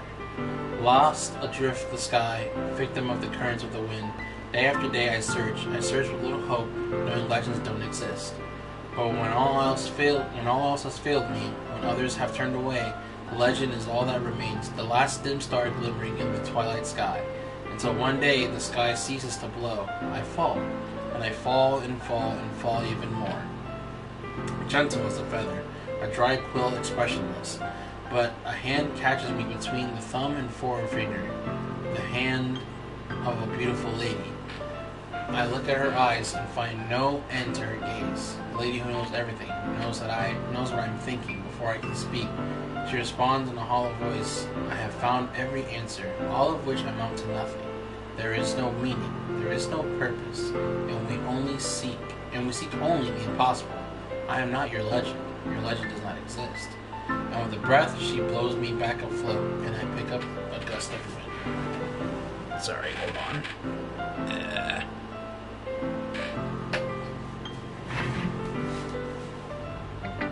You know, I feel like learning and looking for answers are the sorts of things that give life meaning. I don't think it's too philosophical or anything, but it was kind of on my mind, so that's what I wrote about. I see. I never really put much thought into it. In a way, it's almost paradoxical.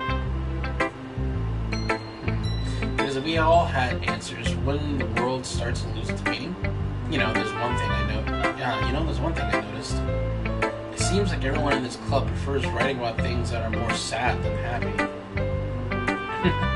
Are you surprised? I mean, if everything was okay, we wouldn't really have anything to write about, would we? Humans aren't two-dimensional creatures. I think you'd know that better than anyone. You mean one-dimensional? Yeah, that. Anyway, here's Monica's writing tip of the day. Are you ever too shy to share your writing because you're afraid that it's not that good? It would be real disheartening to get a lukewarm response to something you put so much into. But if you find other people who enjoy writing, then sharing becomes a lot easier. Because instead of just telling you that your writing is good or okay or bad, want to focus more on everything that went into it and the things you can work on. It's much more encouraging that way, and it will make you want to continue improving. It's almost like having your own little literature club, don't you think? That's my advice for today. Thanks for listening. Hey. Hey.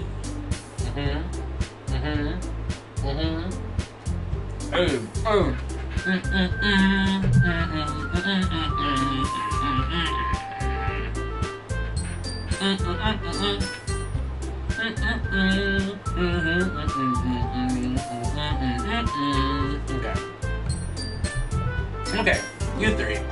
We're all done hearing poems, right? Why don't we start figuring out... Hold on a second. Is this me, or did you say something strange just now? Huh? Something did sound a bit unusual. That's right. You deviated from your usual catchphrase when addressing the club. Catchphrase?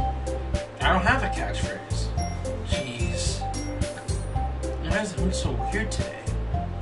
Look, even Yuri isn't immune to it. Stagnating air is common foreshadowing that something terrible is about to happen. In your books, maybe. Look, the only thing that's different is that Sayori isn't here.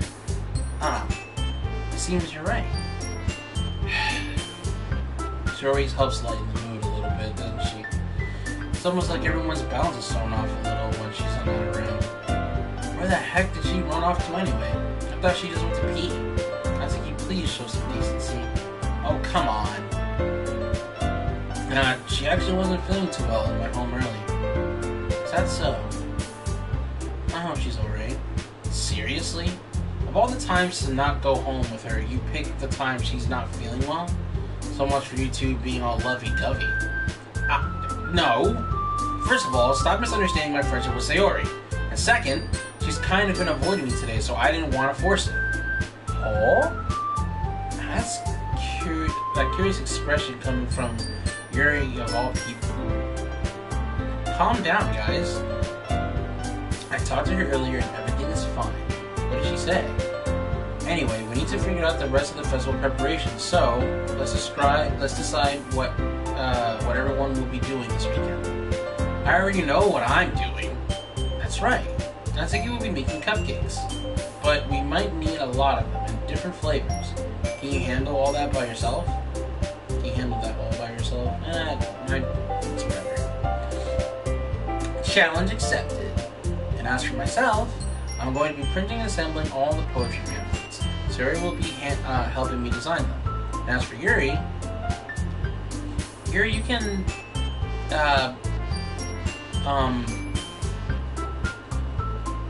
guys, can you help me come up with something for Yuri?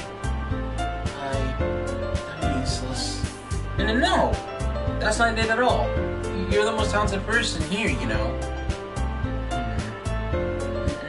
Now Natsuki. Now Natsuki's pouting too? Jeez, even I can tell now. I guess I can give Sayori enough credit, but I can tell things are even harder on you when she's not around. That may be the case. But if I can't also be a leader on my own, then I won't grow as a person. So Yuri, you have a beautiful handwriting, you know. So you should make some banners and decorations to help set the atmosphere. Atmosphere? About that. I love atmosphere. Yuri's expression surely changes as she stares at her desk and focuses and starts talking to herself. Your mind is already racing, you see? That's great. You'll be a wonderful help, Yuri. But anyway, that just leaves you, Yadnar. The one who is truly useless. Don't say that. In fact, both Natsuki and Yuri have some pretty heavy tasks to handle. It would probably go a long way to give one of them a hand. You could always help me out as well. I would be really appreciative of that. Is Monica suggesting I spend the weekend with one of my club members? How on earth are they going to respond to a suggestion like that? I suppose I wouldn't mind a bit of help. Well, even if you don't know how to bake, there's always some dirty work I could give to you. It's not like Monica's going to give me a choice and you shouldn't be sitting on your butt anyway. Natsuki tries to mumble a bunch of excuses like that. If I recall, Natsuki, you mentioned that you would like to handle the baking on your own. You may not like to be around if you only make him out to be a nuisance. So therefore, you may be more suited to assisting with the decorations. Hold on, I never said that. How hard could it be to make a few decorations anyway? Sounds more like you're just making excuses for Yunar to... What are you saying? It would be extremely meticulous work. And baking isn't? So what do you think? Guys, let's settle down for a moment. In the end, I think it's up to Gero to decide how he'd like to contribute. Besides, he hasn't really gotten the chance to spend any time with me yet, you know? So I'm sure he's interested in... You literally just said, I'm surprised as well. Sorry. I was just saying, though. Jeez. Can we just settle this already? Yeah. You're okay with this, right? In the end, it's up to you. Of course. Very well. In that case, everyone looks straight at me. But of course, I'm going to go with... Shit. Well, I'm up Shit's Creek with the paddle. But I mean, obviously, I'm gonna go with the person that I've been spending all this time with. I'm gonna be Yuri. And besides, I've already dedicated myself to choosing the one person I already chose. It'd be kind of dumb for me to, like, switch people now. I don't know how many runs of this game I have to do in order to, like, see all the endings. I don't know how many endings are to this game. But, as of right now, my path is Yuri.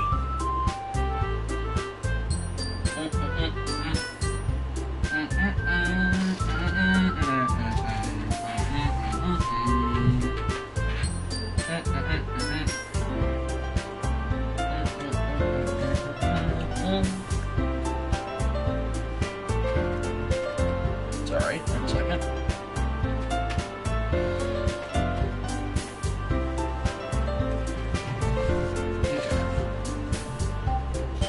Alright.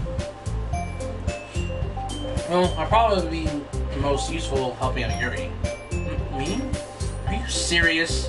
Why would you... Natsuki? Back in can already tell you're about to say something mean. No.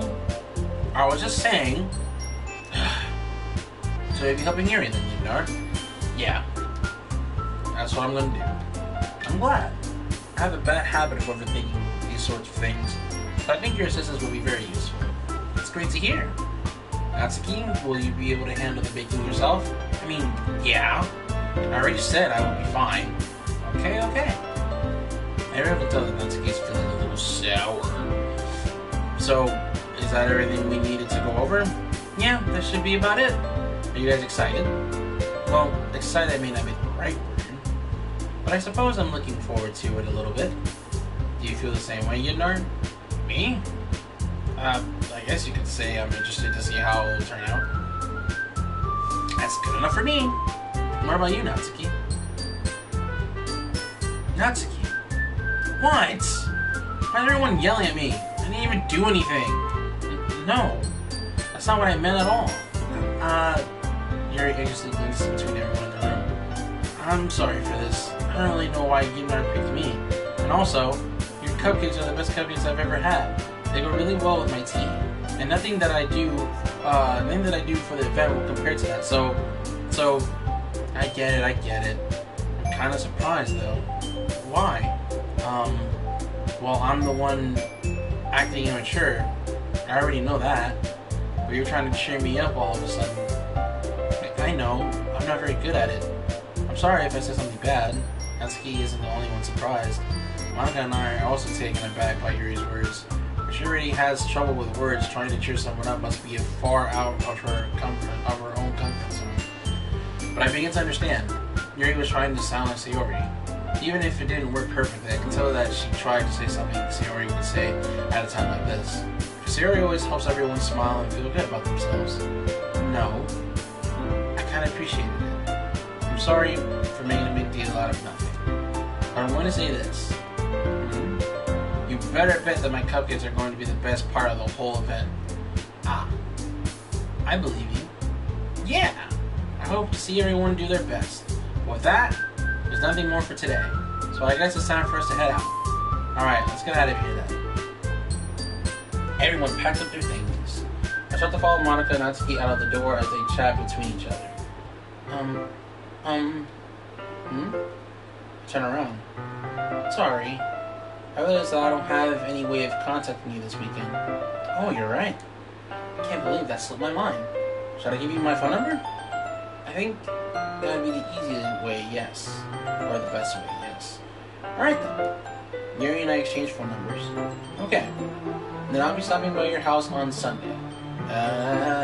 My house? Is that a problem? No, not at all.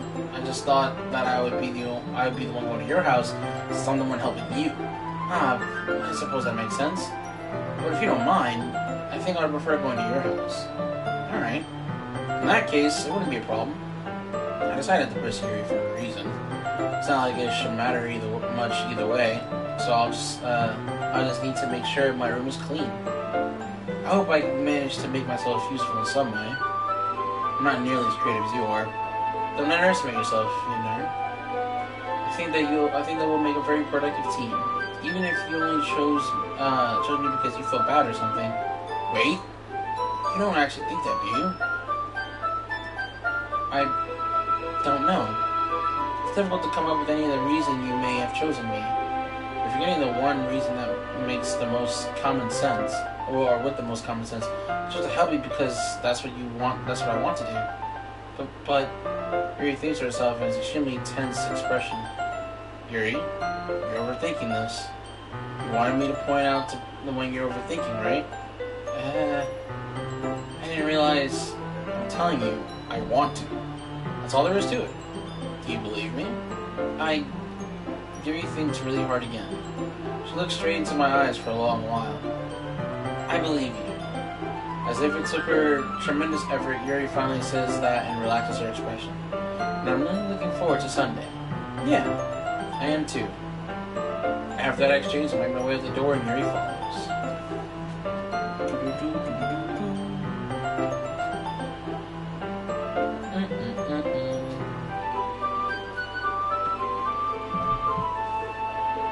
Sorry.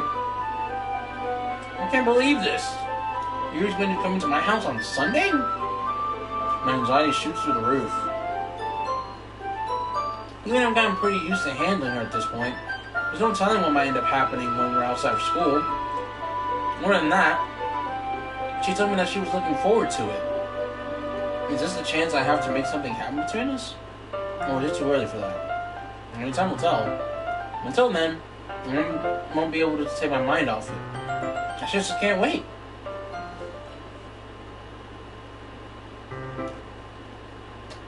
It's already Sunday. I've been getting increasingly anxious about Yuri's upcoming visit.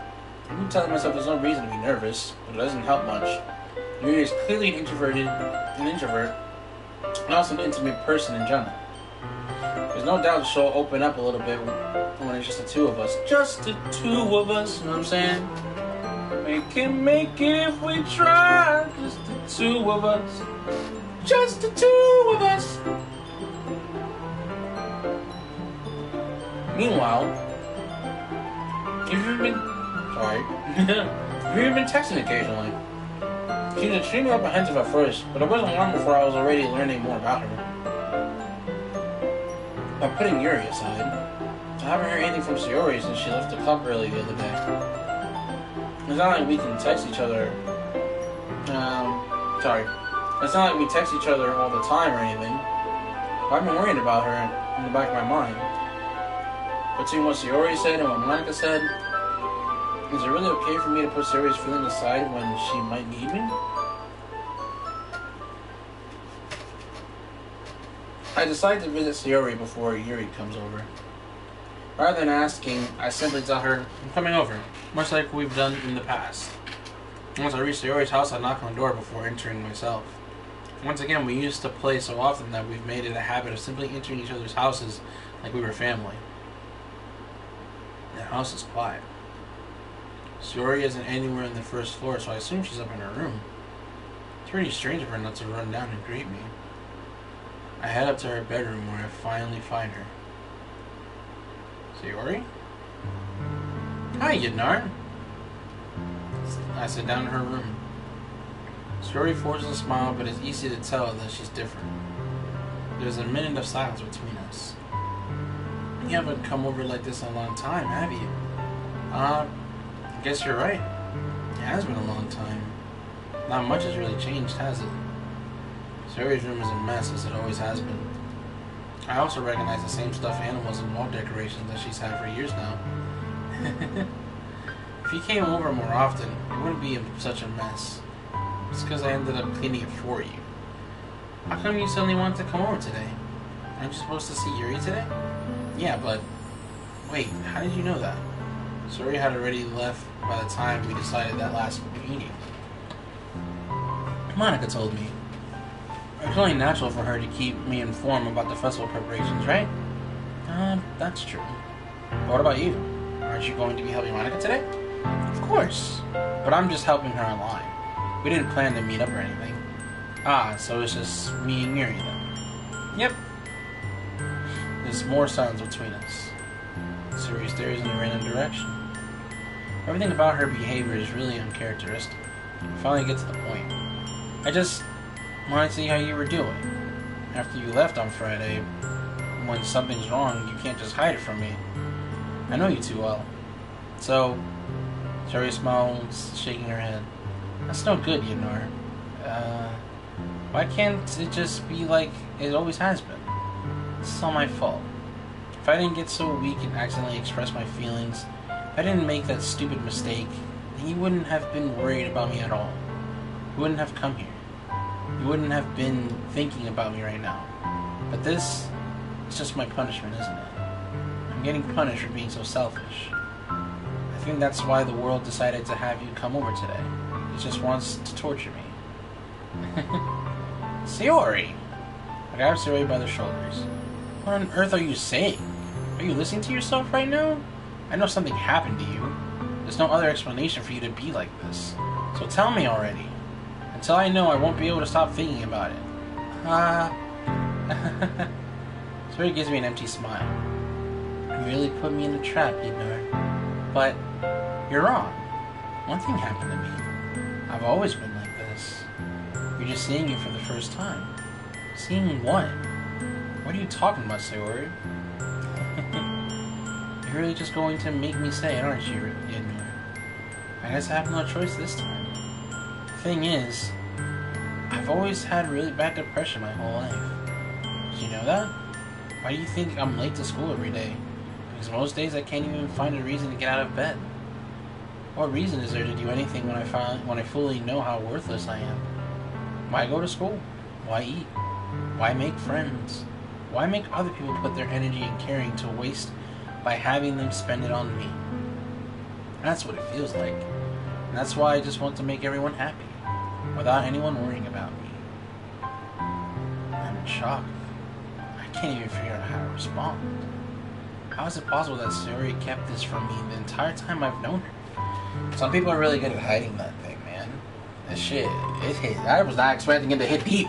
I really was not.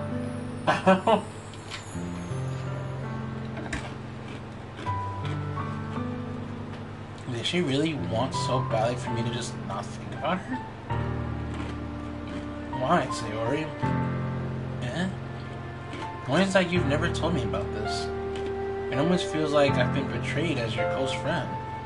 Because if I knew, I would have done everything I could to support you. Even if there's only so much that I could do, I would have tried a little bit harder to make every day a little bit better for you. That's why I'm your friend. All you had to do was tell me. It's not easy for some people to tell stuff like that, though. But I honestly am that kind of friend, though. Like, if I have a couple of friends that are like, they have just, you know, the big depression hits them, and like, they don't wait, like, you know, some of them can't just reach out, some of them, they just feel that way, and like, you just gotta let them go through the motions. But I'm always there to cheer them up, I'm always there to listen to them. And that's really all they need, like, either just someone to listen to them or just distract them. It's great, it's a good time. You don't understand at all, Yignar. Why do you think I didn't tell you? Because if I told you, then you would have to waste effort caring about me instead of doing important things. I don't want to be cared about. It's bittersweet when people try to care about me. It feels nice sometimes, but also feels like a bat being swung against my head. That's why I wanted so badly for you to make friends with everyone else. Helping everyone be happy together is the best thing for me. But then I discovered something else too. Seeing you make friends and get closer to everyone in the club feels like a spear going through my heart.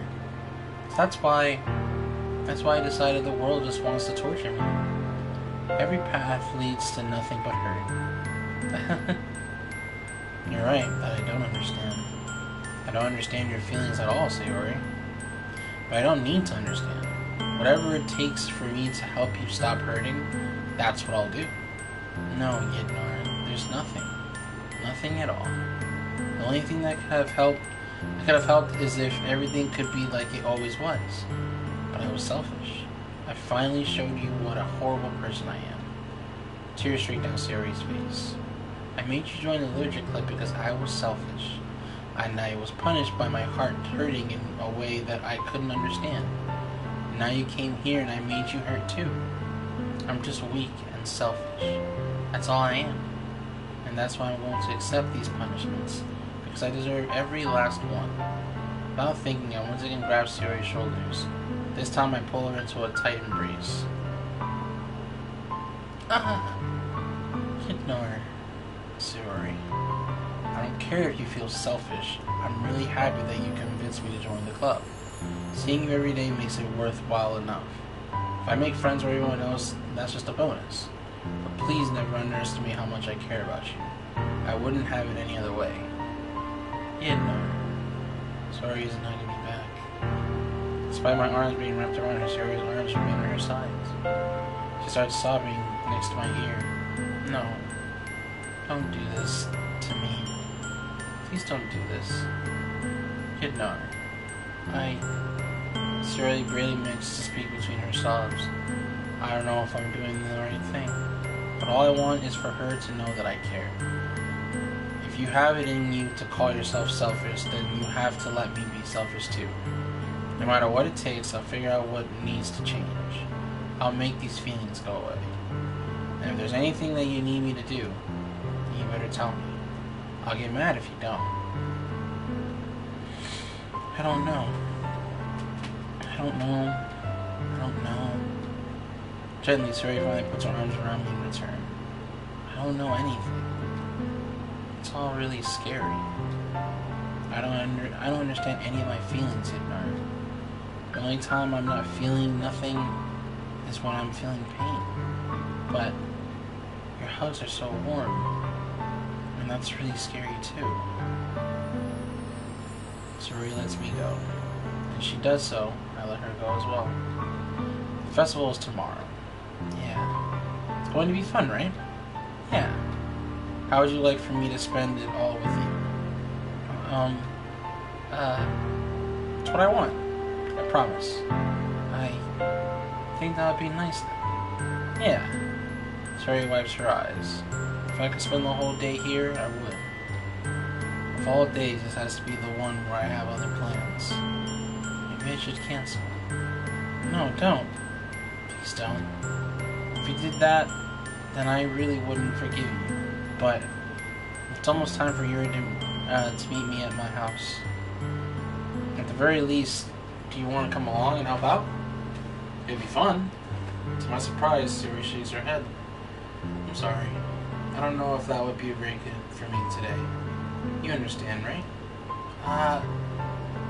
It's kind of hard for me to fully understand. I'm trying my hardest. It's okay. Don't worry about it too much. Don't worry too much about it. I'll see you tomorrow, okay? Alright. I look forward to it. I say goodbye to Sayori and exit her house. On the way home, I find myself still feeling uneasy. But it's hard for me to keep thinking about it when Yuri's about to come over, too. I think Sayori is right. I shouldn't worry too much. I shouldn't be worrying too much, and we're definitely going to have a great time tomorrow. I just focus on what's ahead of me. As I approach my house, I see something that makes me feel a moment of panic. Yuri? Thank goodness. You're a little early. I'm sorry, I wasn't home yet. Were you waiting for a long time? No, I just got here. But I started to get really nervous when no one answered the doorbell. You always could have texted me. If I had known, I would have reassured you and hurried more on my way home. I suppose that's true. I didn't think of that for some reason. It should be common sense to do that, but I decided to ignore it. Anyway, let's go inside. I see you brought a lot of stuff with you.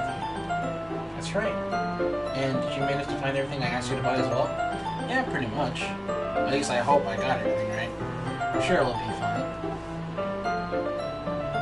I take Yuri to my room. Let's see my room looking like. That closet being open like that, kind of unsettling, not gonna lie. But I can imagine that there's nothing gonna happen. I keep having this unnerving feeling that something's coming though. Like, it's very weird. This game has a very weird energy to it, and I like it. Alright. The first thing she does is glance around curiously, which makes me feel anxious. It's so clean. I cleaned before you came over, so that's very considerate of you to do. No. I would really be embarrassed for my room to be a mess while you were here. Well, I do enjoy cleaning. I would have gladly helped you clean. That would have been even more embarrassing. Wait, don't look in there! I snatched Yuri's wrist, which was in the process of opening my desk drawer of mine. I'm sorry. I wasn't thinking for some reason. I was just spacing out. It's fine, it's fine. I let go of Yuri's wrist. She puts both her hands firmly in her lap, as if making sure she's keeping track of them. So, should we get started? Yes. I have a few things planned that you can help with. Decorations and other atmospheric enhancements. You know, mood lighting, aromatherapy candles. Oh, wow. I didn't know you planned on taking it that far. Of course. I want to help our guests to a I want to help take our guests to a faraway place. Although many will stop by just out of curiosity. For cupcakes, I guess. I'm determined to provide an experience that will leave them wanting more. That's great. It's easy to forget that you're it's easy to forget that you're a pretty intense person. Intense? I guess that's the best way to put it. Is that a bad thing? No, not at all. It's something that I like about you, actually. Is that so? That makes me feel relieved and kind of happy. Yeah, no need to be so anxious. You can relax a little. Relax. I bought some things for relaxation. I was going to use them during the poetry event. Oh yeah? Like what? Let's see. Mary rummages through her bag. She pulls out a few candles and wooden cylinder-shaped objects. I did some shopping on the way here, so I happen to have these in my bag. I plan to cover the windows in black paper and use the candles to light the room. I think that would be amazing, don't you? Yeah, that would be really neat. What's that wooden thing, though? Oh, this? It's a diffuser for essential oils. How familiar are you with aromatherapy? Not familiar at all. That's a real thing, too. Like, I have no idea about aromatherapy. Ah, is that so? Some of my favorite contributors to a positive atmosphere. Depending on the oils or herbs you choose, you can change the mood in the air itself. You can even feel it permeate through your body. Relaxation, positive energy, romance, reflection. It's almost like magic. Yuri takes the cylinder and pushes a switch on the bottom. In just a moment, a tiny ray of vapor begins to sprout through a small hole on the top. Wow, it smells wonderful. What kind of mood is that one for? This is a jasmine essential oil. It smells a little sweet and flowery, right? Yeah, that's a good way to describe it. I chose jasmine for the event because it provides more than relaxation. Jasmine enhances your emotions and helps you feel them flow through your body. You feel warmer, your heart pounds more heavily. Don't you think that it'll be perfect for sharing our poems? It does sound suitable. But you seem to know a lot about this, so I'll trust your opinion on it with anything. Yuri smells gently, clearly enjoying herself. She again reaches into her bag and pulls out several spools of thin ribbon. What are those for? Well, did you purchase the origami paper I asked you to get? Yeah, I have them over here. We won't be using the paper for folding origami. What I like to do is write a different word on each paper. We'll need about 100 of them. Oh yeah? What would those be used for? Well, I'm going to cut pieces of ribbon to hang from the doorway of the classroom. Then we can fasten the paper onto ribbons and create a doorway curtain. Wouldn't that be beautiful? It would also catch the eye of those passing by the room. It may attract some to peek inside. That's really creative. I had no idea you'd be so good at this, Yuri. Is that so? Well, I suppose I do get a little intense, as you put it. Yuri giggles with red cheeks. Is it just me, or is she more relaxed when it's just the two of us? Or maybe it's just the excitement she feels from sharing something that she enjoys. Here's a marker, you know. You can write any characters you want. I'll help you once I finish cutting the ribbons. Oh, alright. Sitting on the floor together, the two of us get to work. Carefully draw a character on each paper, doing my best to manage my bad handwriting. Yuri unravels a long strand of red ribbon to her desired length, and she reaches into her bag once more and pulls out a pocket knife. The knife is strangely beautiful. The silver handle has an intricate pattern of waves etched into it. The blade itself is gently tinted blue. That's no ordinary pocket knife. It looks really fancy. Well, embarrassed, Yuri looks away. What is it? You wouldn't think it's weird. Yuri, whatever it is, I have no reason to judge. To each their own, you know? If you promise you won't be weirded out. Yeah, I promise. Alright. The thing is, I'm kind of into knives. They're just so pretty. I can't help it. I don't know what it is. A combination of craftsmanship and feeling of danger, maybe. What am I saying? Please don't think I'm weird for this. You're laughing at me. No, I'm not laughing at you. It's funny how nervous you get out sharing. It's an interesting thing to be into, I guess. But I think it kind of suits you.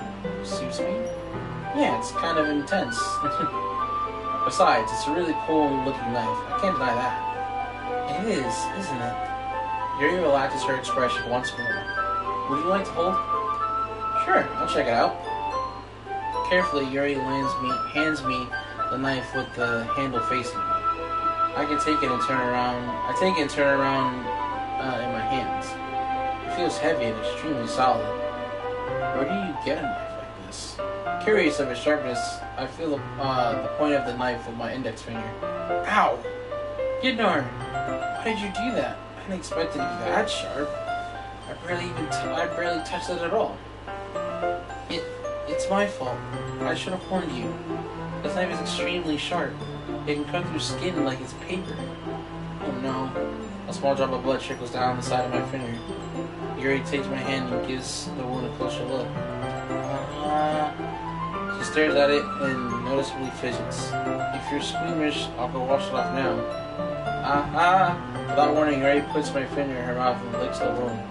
I feel her tongue curl around my finger. Startled, I instinctively pull my hand back. Oh, please forgive me. I wasn't thinking. Yuri lowers her head and her face burning up. Yuri, that's the most embarrassing thing I've ever done. How could I do something like that? I'm sorry. Sure, it was a little weird. It seemed by surprise. But I guess you're just trying to help, right? Yuri, I think you're overreacting a little. She doesn't lift her head.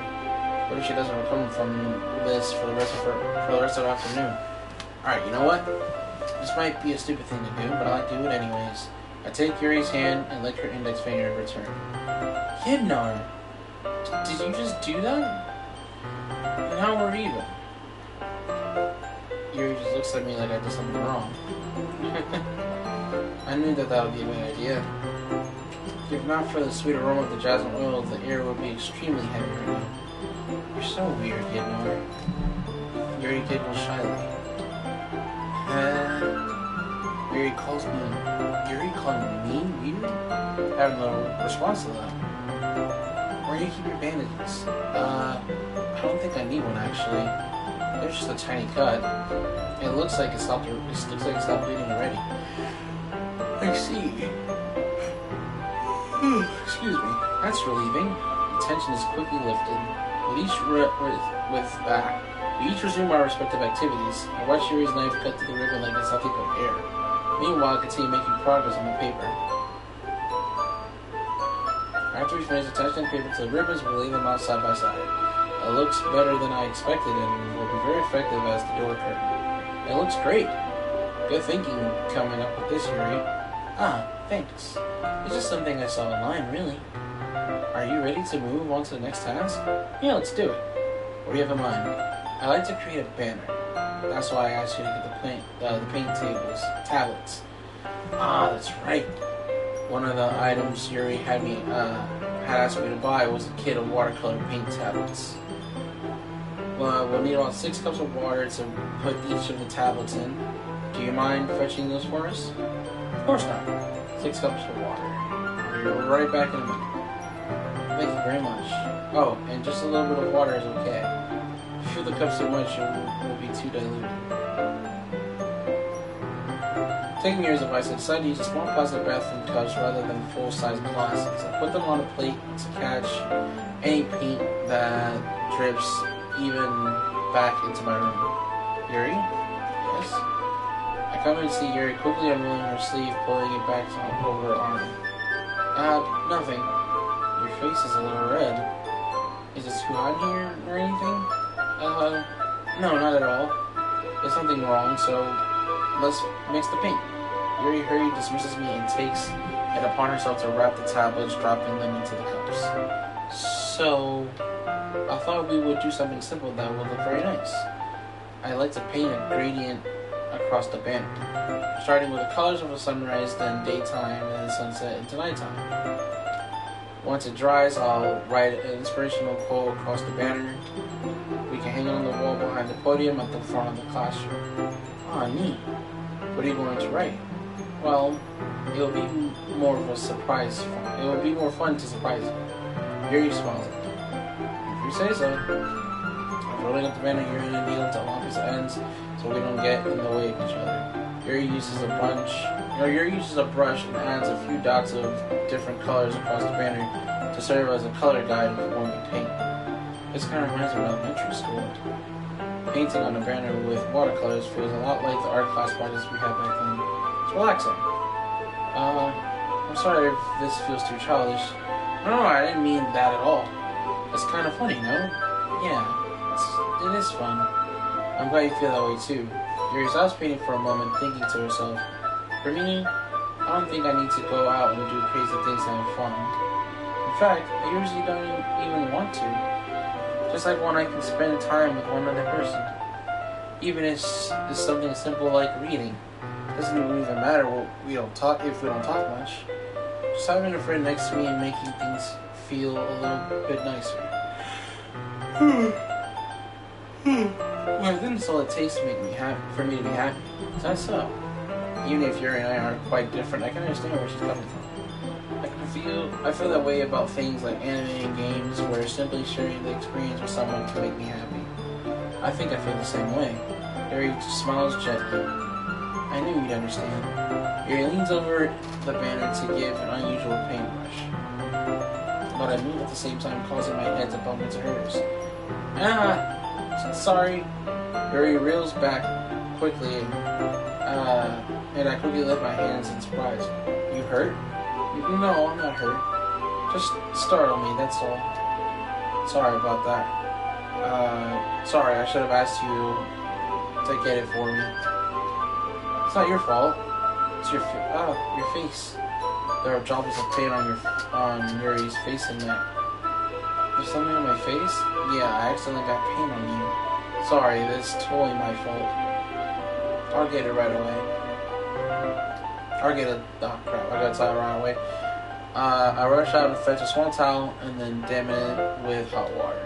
I return to my room and kneel back down in front of her. Alright, respectfully.